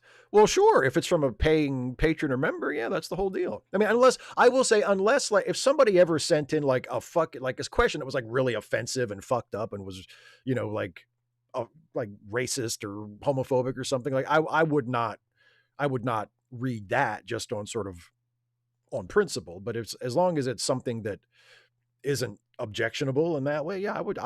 Even if I don't have a good answer for it, if someone is a supporter and they submitted a question, I feel like the least I can do is at least read the question. 255 AD. I know I have seen there, and other people in the chat have mentioned it. There is a video I saw on Threads, actually just the other day, where it was like a cat freaking out on one of those optical illusion mats, or like the cat, like he walked across the mat and he stopped. It was like he stopped halfway through and realized what he was on and thought it was a hole and thought he was falling and kind of freaked out. And that was AI pretty obviously. I mean, it looked good, but you could tell it was AI. But I think some of the ones, I mean, maybe if you're telling me that they're all AI, I'll accept it, because I don't necessarily go over them with a magnifying glass. These are usually, I'm just sort of scrolling past it and I'm like, and then I scroll past. But I think some of the ones I've seen, it didn't immediately strike me that they were AI, the one where like, cause the dog doesn't like freak out like cartoonishly. He doesn't like do anything that crazy. He just stops short and he's like, whoa. And then the cat just walks on by. I mean, if it's AI, I'll accept that.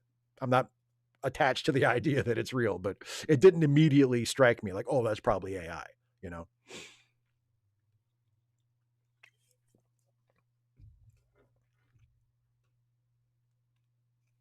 Rust Belt Expedition says, do you think leftist efforts would be better spent getting involved with Dem leadership and pulling the party more left rather than starting their own thing or supporting a third party? Yes. Yes. 100 times yes. 1,000,000 times yes.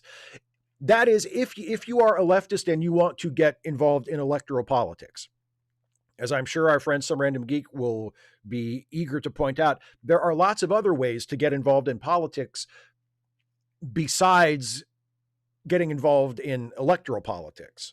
There are things you can do as a leftist that are political and that are positive that don't involve people running for office or political campaigns or anything like that. And if you would rather do something like that instead of get involved in electoral politics, go for it.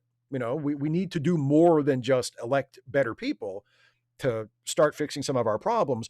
But if you do want to get involved in electoral politics as a progressive, as a leftist, yeah, I think trying to pull the Democratic Party further to the left is a much, much smarter way to do it than to try to go third party or something like that. Yeah.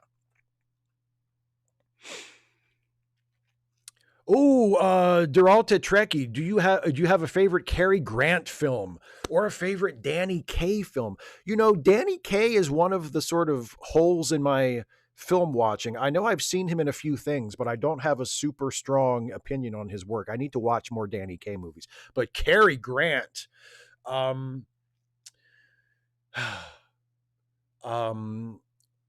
Notorious, which stars Cary Grant and Ingrid Bergman and Claude Rains and is directed by Alfred Hitchcock.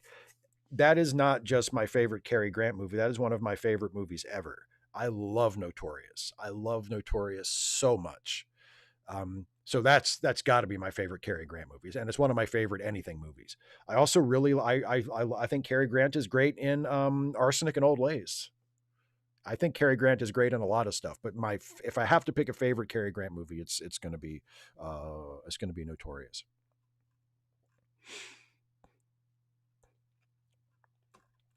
Let's see some more super chats.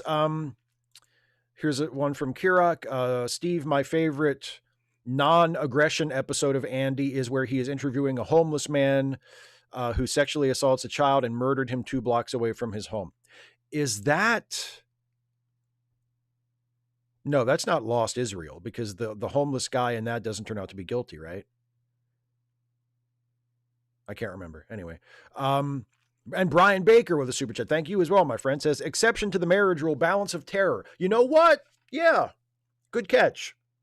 I'll go along with that. Yeah, because there is a wedding at the beginning of Balance of Terror, and that is a great episode. Yeah, I'll go along with that. That's definitely an exception.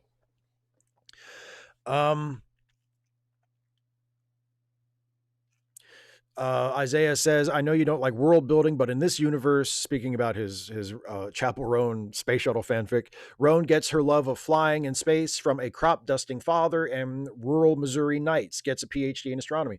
Well, I mean, there's nothing wrong with that. I mean, I don't have an opposition to all forms of backstory. That's not always what I mean when I mean world. When I say I have a problem with world building, I mean basically when a writer seems more interested in the world they've created than in telling the story and showing us the characters. You know, I don't have any objection in principle to a character having a backstory, and even to that backstory being brought into the story if it's relevant to the story being told. That's I don't have any kind of ideological problem with that. My complaints about world building are usually when the world building takes precedence over things like plot and character, and things that are more what I consider more foreground parts of storytelling. And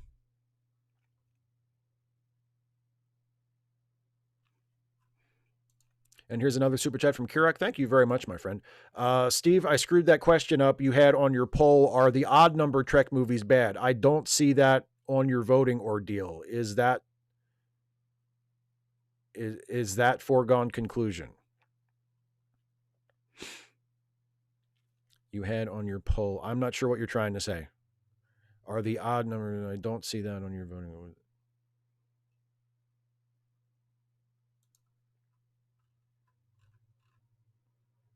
Yeah, and then you also said you pulled the odd number of Trek eps. I'm really not sure what you're getting at. If you can express yourself a little more clearly, I would be happy to answer your question.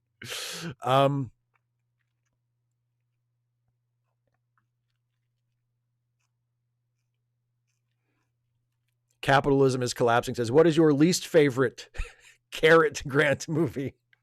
I don't know if I have one. I'm sure he made some shitty movies just like anybody else, but I can't think of one off the top of my head.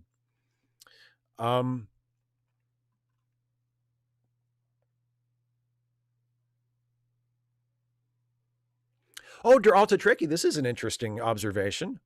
I noticed that Knight Rider is a series of successful second tries. I mean, Carr and Garth Knight are the first tries, and they suck. Kit and Michael are successes. Agree? Yeah. Yeah. That's really, I never thought about that, but yeah, I agree. That's interesting. And you can kind of think about, and that is kind of a trope, especially in evil twin stories, because you can talk about that with TNG as well, with Data and Lore, where Data is the second android. Lore came first, and Lore is the evil one, and then Data was like the improved version, and Data is the good guy. Yeah, if there is, yeah, it is kind of, it's like a Car Kit situation, isn't it? Kirag with another super chat. Thank you very much. The NYPD Blue episode I am talking about takes place in the first season. An immigrant family loses their son. It turns out a homeless man killed him. At the end, they believe their son returned to them as a pigeon. I think I remember that.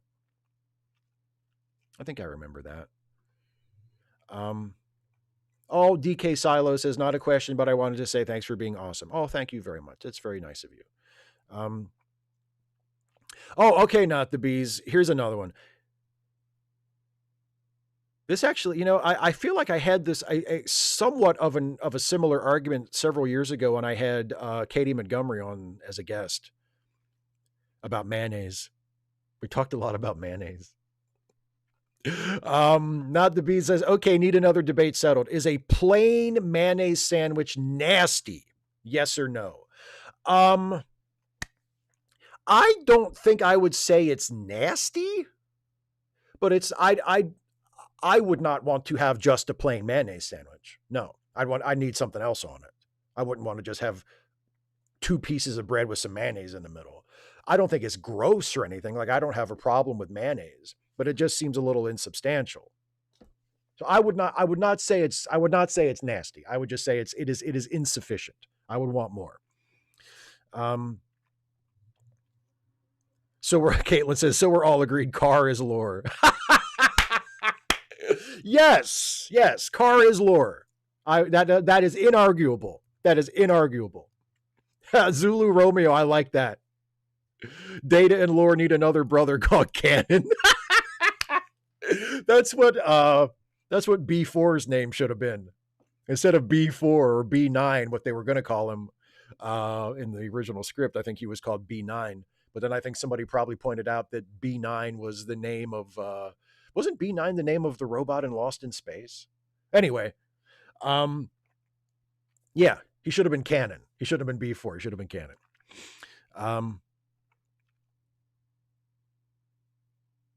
Kurok says, "Oh, you pulled out of your voting polls is the odd number of Trek." What do you mean pulled out? Is it no longer an option? It should be an option. I thought it wasn't. It wasn't that one of the options in the poll this time. I mean, I haven't changed anything since I posted the poll.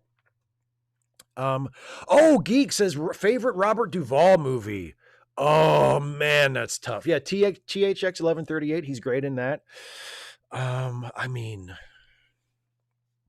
Godfather and Godfather 2 are both amazing. Tender Mercies, he's great in that. He won the Oscar for that. Well, and the movie, I mean, I wouldn't say it's my favorite, but the one I just watched that I talked about in the Hangout most recently, The Outfit. I mean, Duvall is so fucking good in that. Like, I don't know if I would call that like one of my favorite Duvall movies, but he's so fucking good in that. He was good in everything. It's hard to pick a favorite with Duvall because it's hard to find something that he was in that he wasn't fucking spectacular in. He was just such a good actor. The Apostle is another one, which he also directed. I thought so. Rust Belt Expeditions. They usually don't call him B9. They usually just call him the robot. But I thought that his official name was B9. Oh, Caitlin, really? They wanted to do a Lost in Space reference, but they were told they couldn't. That's a little. Who knew that the owners of the Lost in Space IP were so litigious? You can't call him B9. How dare you? Oh, good night, Dana. Good night, Dana.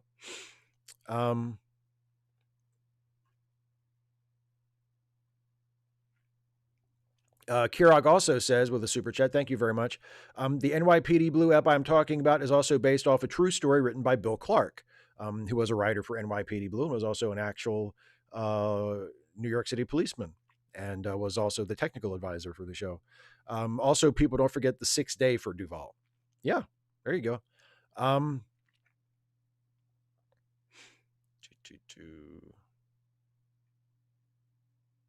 255 AD says, I read an alternate history once where it's mentioned James Dean lived a full life and took the role Tom Hanks had in Saving Private Ryan. Would that be good casting?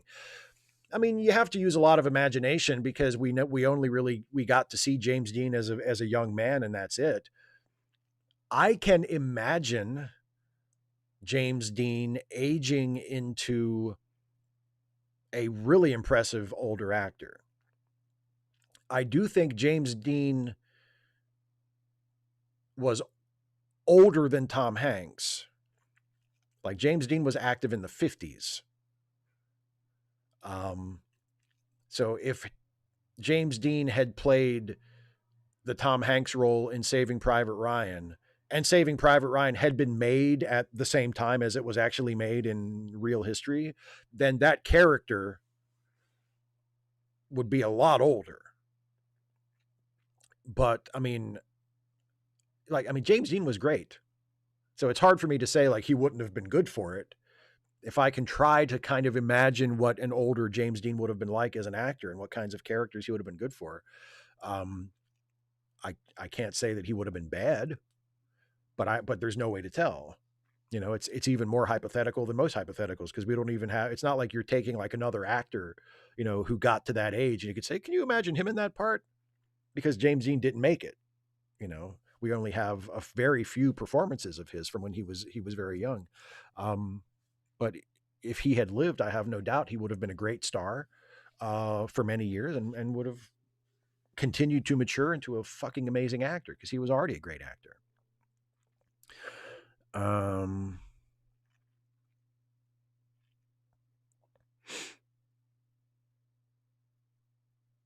255 AD says people getting mad about this skirt nonsense. Why would Jade know or care Earth's gendered clothing conventions? That's also a good question. Why would a Klingon give a shit? And also, I mean, again, we can always go back to it's like 1,000 years in the future. Who gives like why do we assume that anybody in that world would give a shit? And why do people give a shit now? Like people shouldn't give a shit now. You're telling on yourself if you watch that show and you go, why is he wearing a skirt?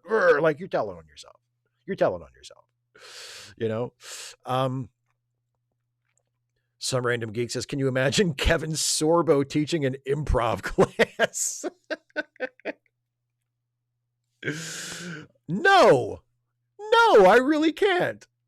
Oh, Greg Gildersleeve, thank you. James Dean died the year before Tom Hanks was born. So yeah, there was about like a 20-something year age difference. So that Captain Miller character that Tom Hanks played in Private Ryan, he would have had to be a lot older. Yeah.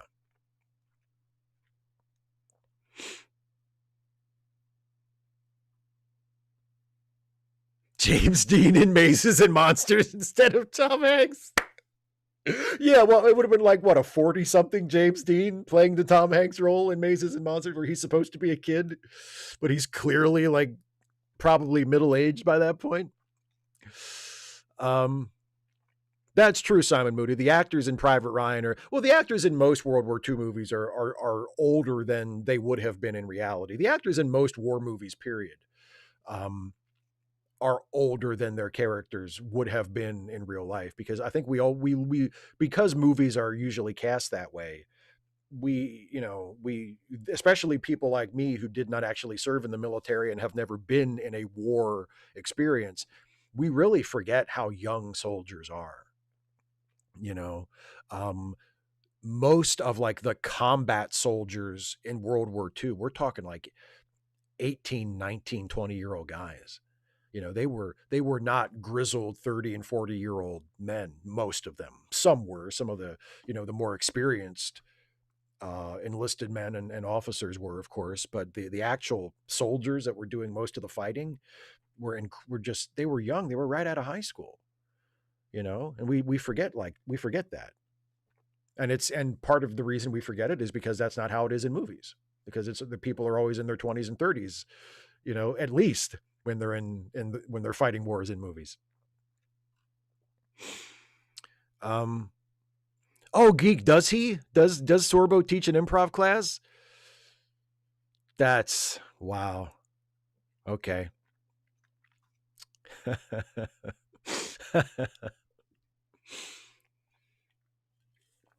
That is a fascinating little bit of information. Kevin Sorbo is not that great of an actor with a script. How is he with improv?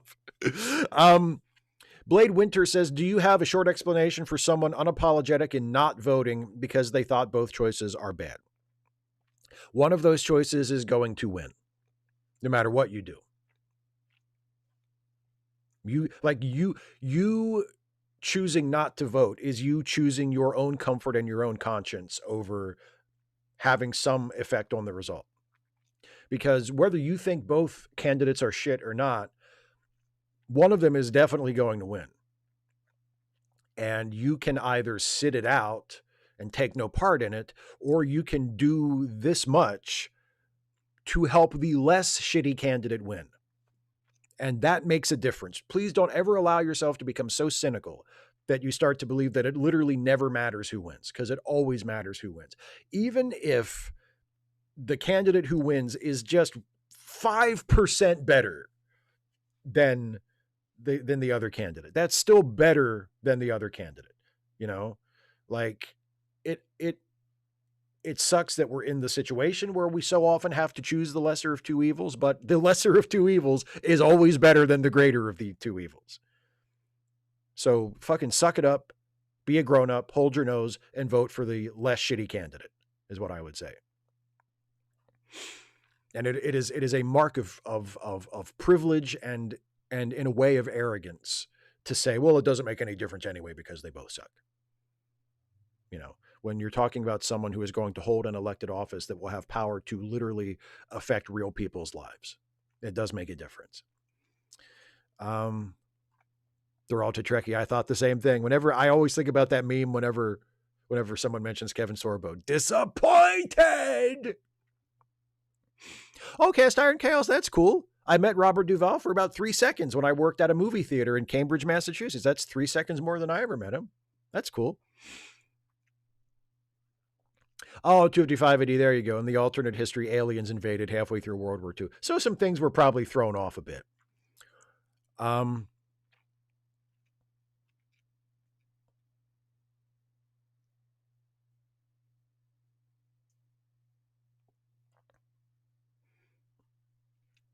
Sinister Intelligence, or Isaiah says James Dean and Apollo 13. Yeah, I mean, again, he'd be a little old, but fuck. You know, maybe if they made Apollo 13 20 years sooner.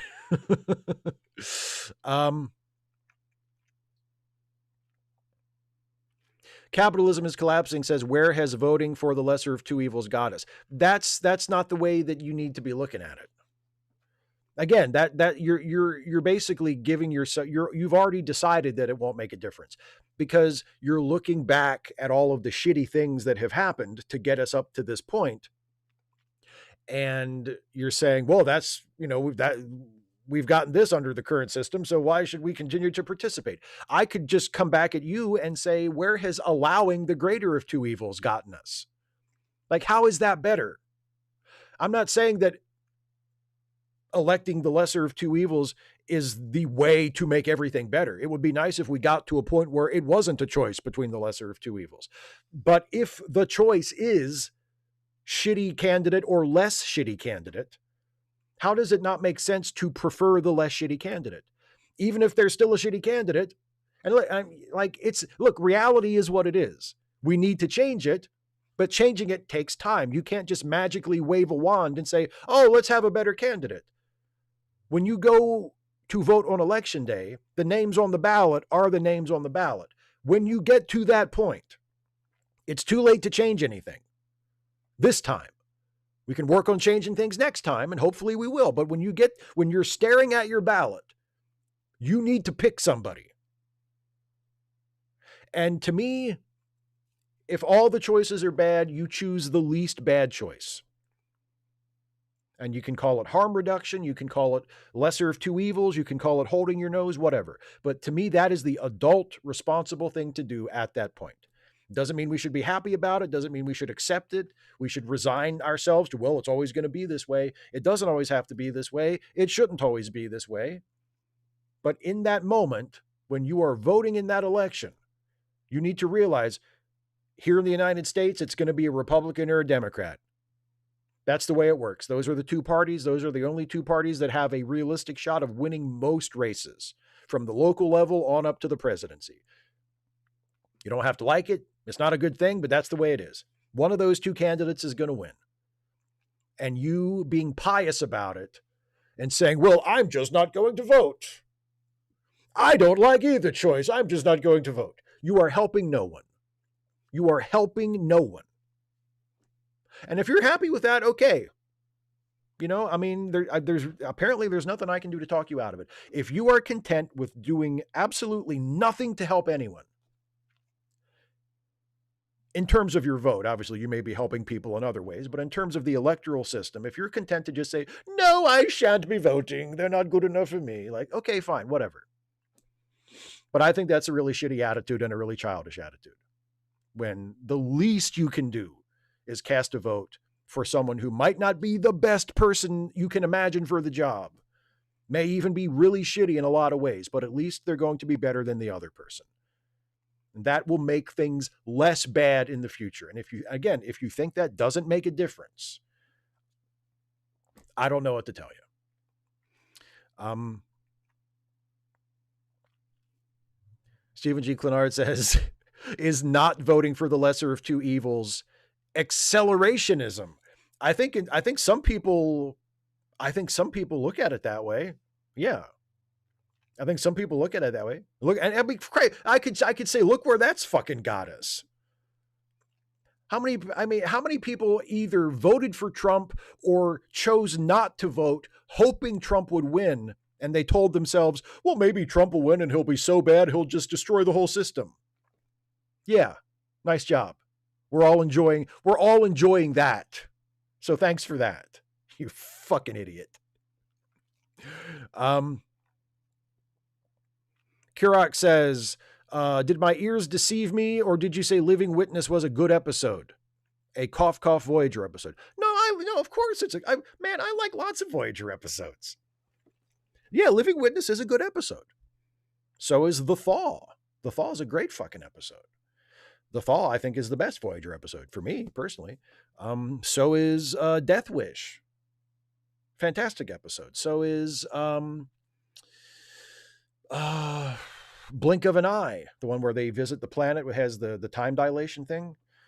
That's a fantastic. There are some really good Voyager episodes. Just because I think Voyager on the whole is kind of a shit show doesn't mean it never did good episodes. It did some really good episodes, and I'm more than happy to say so. And I think that's the case.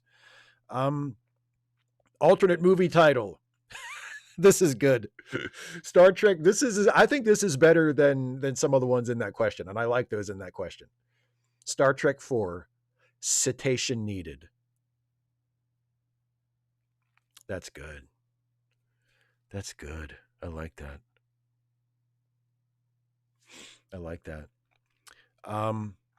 Darth Eddie. Was Obama progressive enough on some issues? No. But I know Mitt Romney wasn't on far, far more issues, and that's how I voted, and that's how one should vote. Exactly. Exactly. You don't have to believe that Barack Obama was the greatest president ever. But if you're telling me he wasn't better than Mitt Romney would have been, I think you're fucking nuts. If you're telling me he wasn't better even than John McCain would have been, I think you're out of your fucking mind. I think you need to come back down to planet Earth. We can talk about the failures of Obama all day long. I'm here for that. I loved Obama. I was happy to vote. I was proud to vote for Obama. But I will be the first to admit that he fell short in a lot of ways. But do I regret voting for him? Not for a second. Would I vote for him again if I could go back in time to 2008 and 2012? I would vote for him again in a heartbeat. Because there's no question in my mind that he was the better choice than either McCain or Romney. And it's absurd to even suggest that, or to suggest that they would have been just the same. That's ridiculous.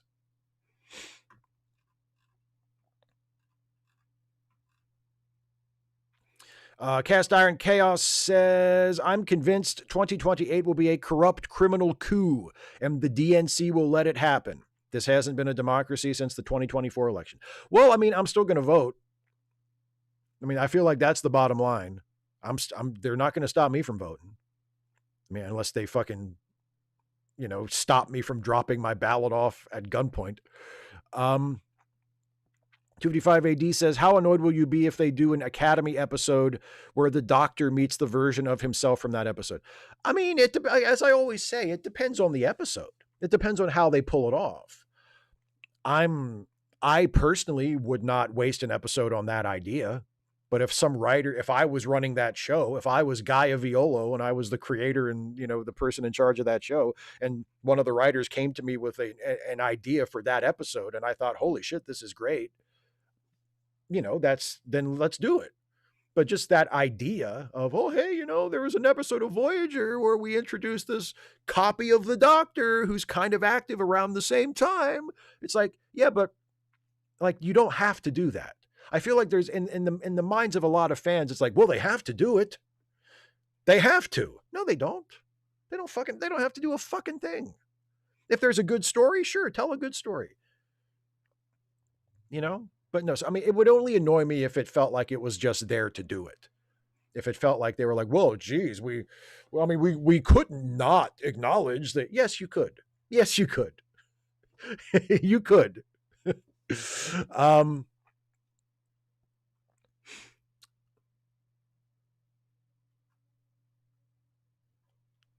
Oh, was your super chat, Miss Carrick? Let me go back and see if I missed one.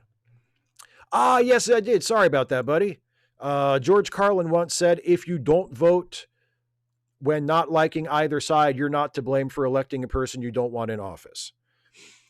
Yeah, and George Carlin also said, I don't vote because if I voted, I would have no right to complain, which I think is a really good joke, but is also a really shitty attitude for a citizen to have in a democracy.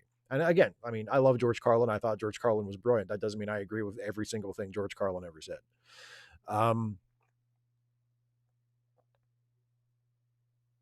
Yeah, Stephen, I agree with that. A lot of brown people are getting royally fucked under Trump. It is beyond white privilege to say it would be comparably bad under Harris. Fuck that. Yeah, and again, you don't even need to believe that Harris would have had like a great immigration policy because unfortunately, as I have said before, Democrats and Republicans have both had fucking terrible immigration policies in this country for going back decades. Biden's immigration policy wasn't great.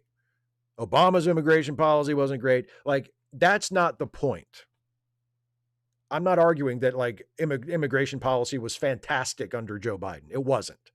But would it have been this bad if Kamala Harris had won? Of course not. Of course. Would ICE agents be fucking shooting people in the streets if Kamala Harris was the president? No. Does anybody want to argue that? Does anybody want to argue that there would not be if Kamala Harris was president right now, there would still be ICE agents marauding through the streets and killing people? Or that ICE would be buying up empty warehouses around the country, intending to turn them into concentration camps? You think that would still be happening under Kamala Harris? And the only way that you can have a coherent position about that is if you believe that, yes, Kamala Harris would not do those things, but it doesn't make any difference anyway. Like, you're so fucking black-pilled about politics in general that you actually believe that, okay, so maybe Harris wouldn't be doing all of the shit with ICE that Trump is doing, but it really doesn't make a difference. So you're saying that the things that Trump is doing with ICE, to just cite one example of fucking horrible things he's doing, that it doesn't really matter. That the fact that he's terrorizing immigrant communities and terrorizing undocumented immigrants and documented immigrants and permanent residents and fucking citizens, that just isn't that important to you. You don't really think that's that important. And I find that an impossible position to respect. You know, it makes a difference to me too. It makes a difference to a lot of people. And it sure as hell makes a difference if you're one of the people that is, you know, on the other end of some asshole ICE agent's gun, you know?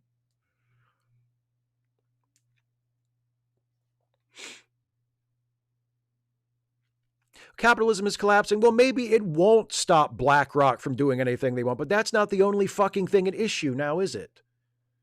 The point isn't, well, vote and everything will be fine. That's not the argument. There's lots of shitty things that still will be shitty if everybody votes.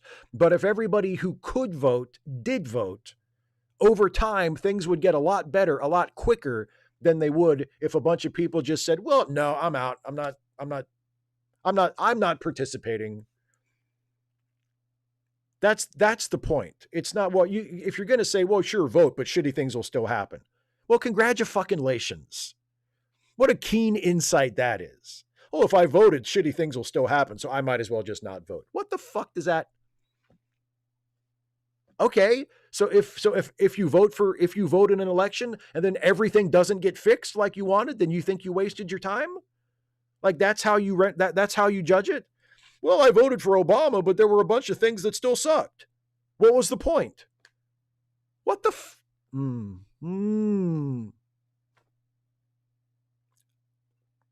Sometimes it's like talking to a 5-year-old. You know, it really is. Super chat from Kirak says, one thing I never understood about immigration by either party is why it's the Latinos they target. Can someone explain that to me? And I think Caitlin's answer is a pretty good response to that. Both white and not white, depending on the, and all, yeah, and Latino people, brown-skinned people, Hispanic people, for a variety of reasons, have become a kind of a partially invisible underclass. Like Hispanic people, especially undocumented immigrants in this country, do a ton of work, a ton of labor, a ton of low paid, low skilled labor all over the country, and have done for a very long time. And so not only are they a very large group of people and sort of a ripe target if an anti-immigrant politician rises to power and wants to say, I'll clean up this country and get all these, terrible immigrants out of here. Like there's a group right there just waiting to be attacked. That's part of it. And, you can fearmonger about all kinds of things, cultural differences. They speak a different language. They have a different culture. They eat different kinds of food. They're not like us. They're here, but they're not like us. They didn't become Americans, whatever the fuck that means, right? So there are a lot of things that make like the Latino population an appealing target for bigots and demagogues who use anti-immigration policies to rile up their base and convince people to vote for them so that they can protect everybody from the supposed threat, So yeah, it's never really about immigration. Yeah, it's never really about immigration. Immigration is just the vehicle for it, So anyway, instead somebody said, let's talk about something else. How about this? How about I wrap this up? Because we've gone, it's almost 8:30 here. Oh, hang on. Steve Schmaling says, with midterms coming up, and I know he's not up for re-election yet, what are your thoughts on Fetterman? I mean, a massive disappointment when he is up for re-election. If he's still running as a Democrat, I hope that they primary the fuck out of him. If, we deserve better than that. And the people of Pennsylvania, who he represents in the Senate, deserve better than that. Terrible disappointment. Anyway, Lalo Wilderkind, I didn't know about this live show. Well, I'm very sorry, but it's almost over. Oh, Sean Bronzell, I would be dead if we didn't get Obamacare. So there you go. Anyway, yeah, Kane 20C, I agree. There's no such thing as unskilled or low skilled labor, but that's how people talk about it. That I'm not saying that, I'm not trying to diminish those workers or the job they do, but that's how they get categorized. But thank you for pointing that out. Anyway, time to wrap this up. Please take notice of the links that Some Random Geek shared in the stream earlier, in the chat stream earlier. And also don't forget charitylinks.page, where you can find a lot of those same links kind of all collected together. Those are friends of ours who need a helping hand. And if you can help them out with a few extra dollars here and there, we would highly encourage you to do that. As Dana likes to say on Wednesday, when she talks about charitylinks.page, helping people is good. So if you can help somebody, help them. Also, don't forget, if you are a fan of what I do here on the YouTube page or the YouTube channel, and you would like to help me continue to do it, one of the ways you can do that, actually two of the ways you can do that, is by either becoming a patron at patreon.com/Steve Shives, or becoming a channel member by clicking the join button right here on the YouTube page. And either way, whether you become a patron or a member at any level of support from $1 a month on up, you get to submit questions ahead of time for these Ask Away live streams. On the Monday before I'm going to do a Ask Away live stream that Friday, I will put up a link in both my my YouTube channel's community page and also on my Patreon page with a link for members only to go to the document where you can submit questions, and those are the questions that I answer in the first part of the show. So if that's something you think you might be interested in and you'd like to support my channel and the work I do, patreon.com/Steve Shives, or click the join button to become a patron. And also don't forget that in addition to the YouTube thing, I'm also part of a couple of podcasts that are created by my very best friend, Jason Harding, who I talked about earlier. There is the Late Seating podcast, which is the movie review show that Jason and I do, where we take a fresh look at classic films and give them a reevaluation and see if they deserve their reputation, whatever it is, good or bad. Our most recent episode is our review of the movie The Notebook. If you want to hear me and Jason talk about how we feel about The Notebook, I highly recommend listening to that episode of Late Seating. And I'm also a cast member on the Ensign's Log, which is the Star Trek themed improv comedy podcast. Improv not taught by Kevin Sorbo, some random geek. I feel like I need to mention that since I just found out that Kevin Sorbo teaches a fucking improv class. Anyway, Ensign's Log, it's an improv comedy podcast. It's a Star Trek satirical podcast. Myself, Jason, and our friend Amanda Billings, we play original characters that we have created ourselves that exist in the Star Trek fictional universe. Right now, we're living on Deep Space Nine, and like Star Trek stuff that you see in the actual shows kind of happens like in the background while we're having our own zany adventures as the main focus of the show. And it's a ton of fun to do. It's so much fun to record. And hopefully, if you dig Star Trek and you dig sort of funny, irreverent Star Trek and stuff that kind of satirizes or pokes fun at Star Trek a little bit, you will enjoy our show too. So give the Ensign's Log a try if you have not done so. And I hope you will enjoy it. And let me see if there are any final questions in the chat before I call it a night. Oh, Zulu Romeo, this was your first live chat. Yeah, you just became a supporter recently, and you were in the most recent hangout as well, I think, weren't you? Welcome aboard, my friend. Welcome aboard. Good to have you. Hopefully, you can make it back for more.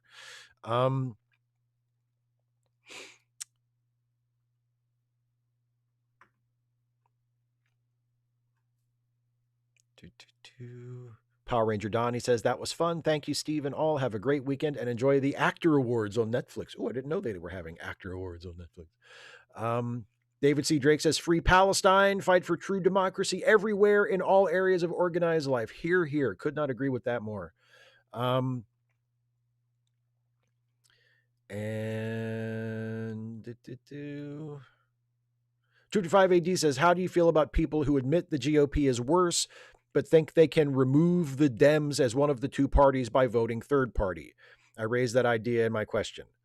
I think that they're delusional. I don't think that's going to work. that's not a practical thing. No, that's not a practical thing. And also the goal shouldn't be just to remove the Dems.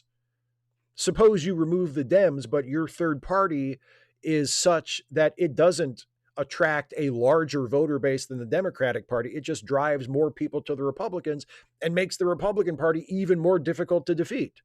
Then what have you accomplished? We've still got a two-party system, but now the Republicans are even more powerful. Like, just getting rid of the Dems but leaving the Republicans there does not seem to me to be a wise strategy, even if you could do it, which I don't think you can, at least not in the short term. Anyway, and Rustbelt Expedition says, how often do you do these chats? These, like the Askaways, is every other week. So the next one will be not next Friday, but the Friday after next. So hopefully you can make it. I would love to have you, as I would love to have all of you come back for all of the shows. Thank you so very much for being here. As always, thank you all so much for your attention and your support in whatever form it takes. Have a good night. Have a good weekend. And take care, everybody.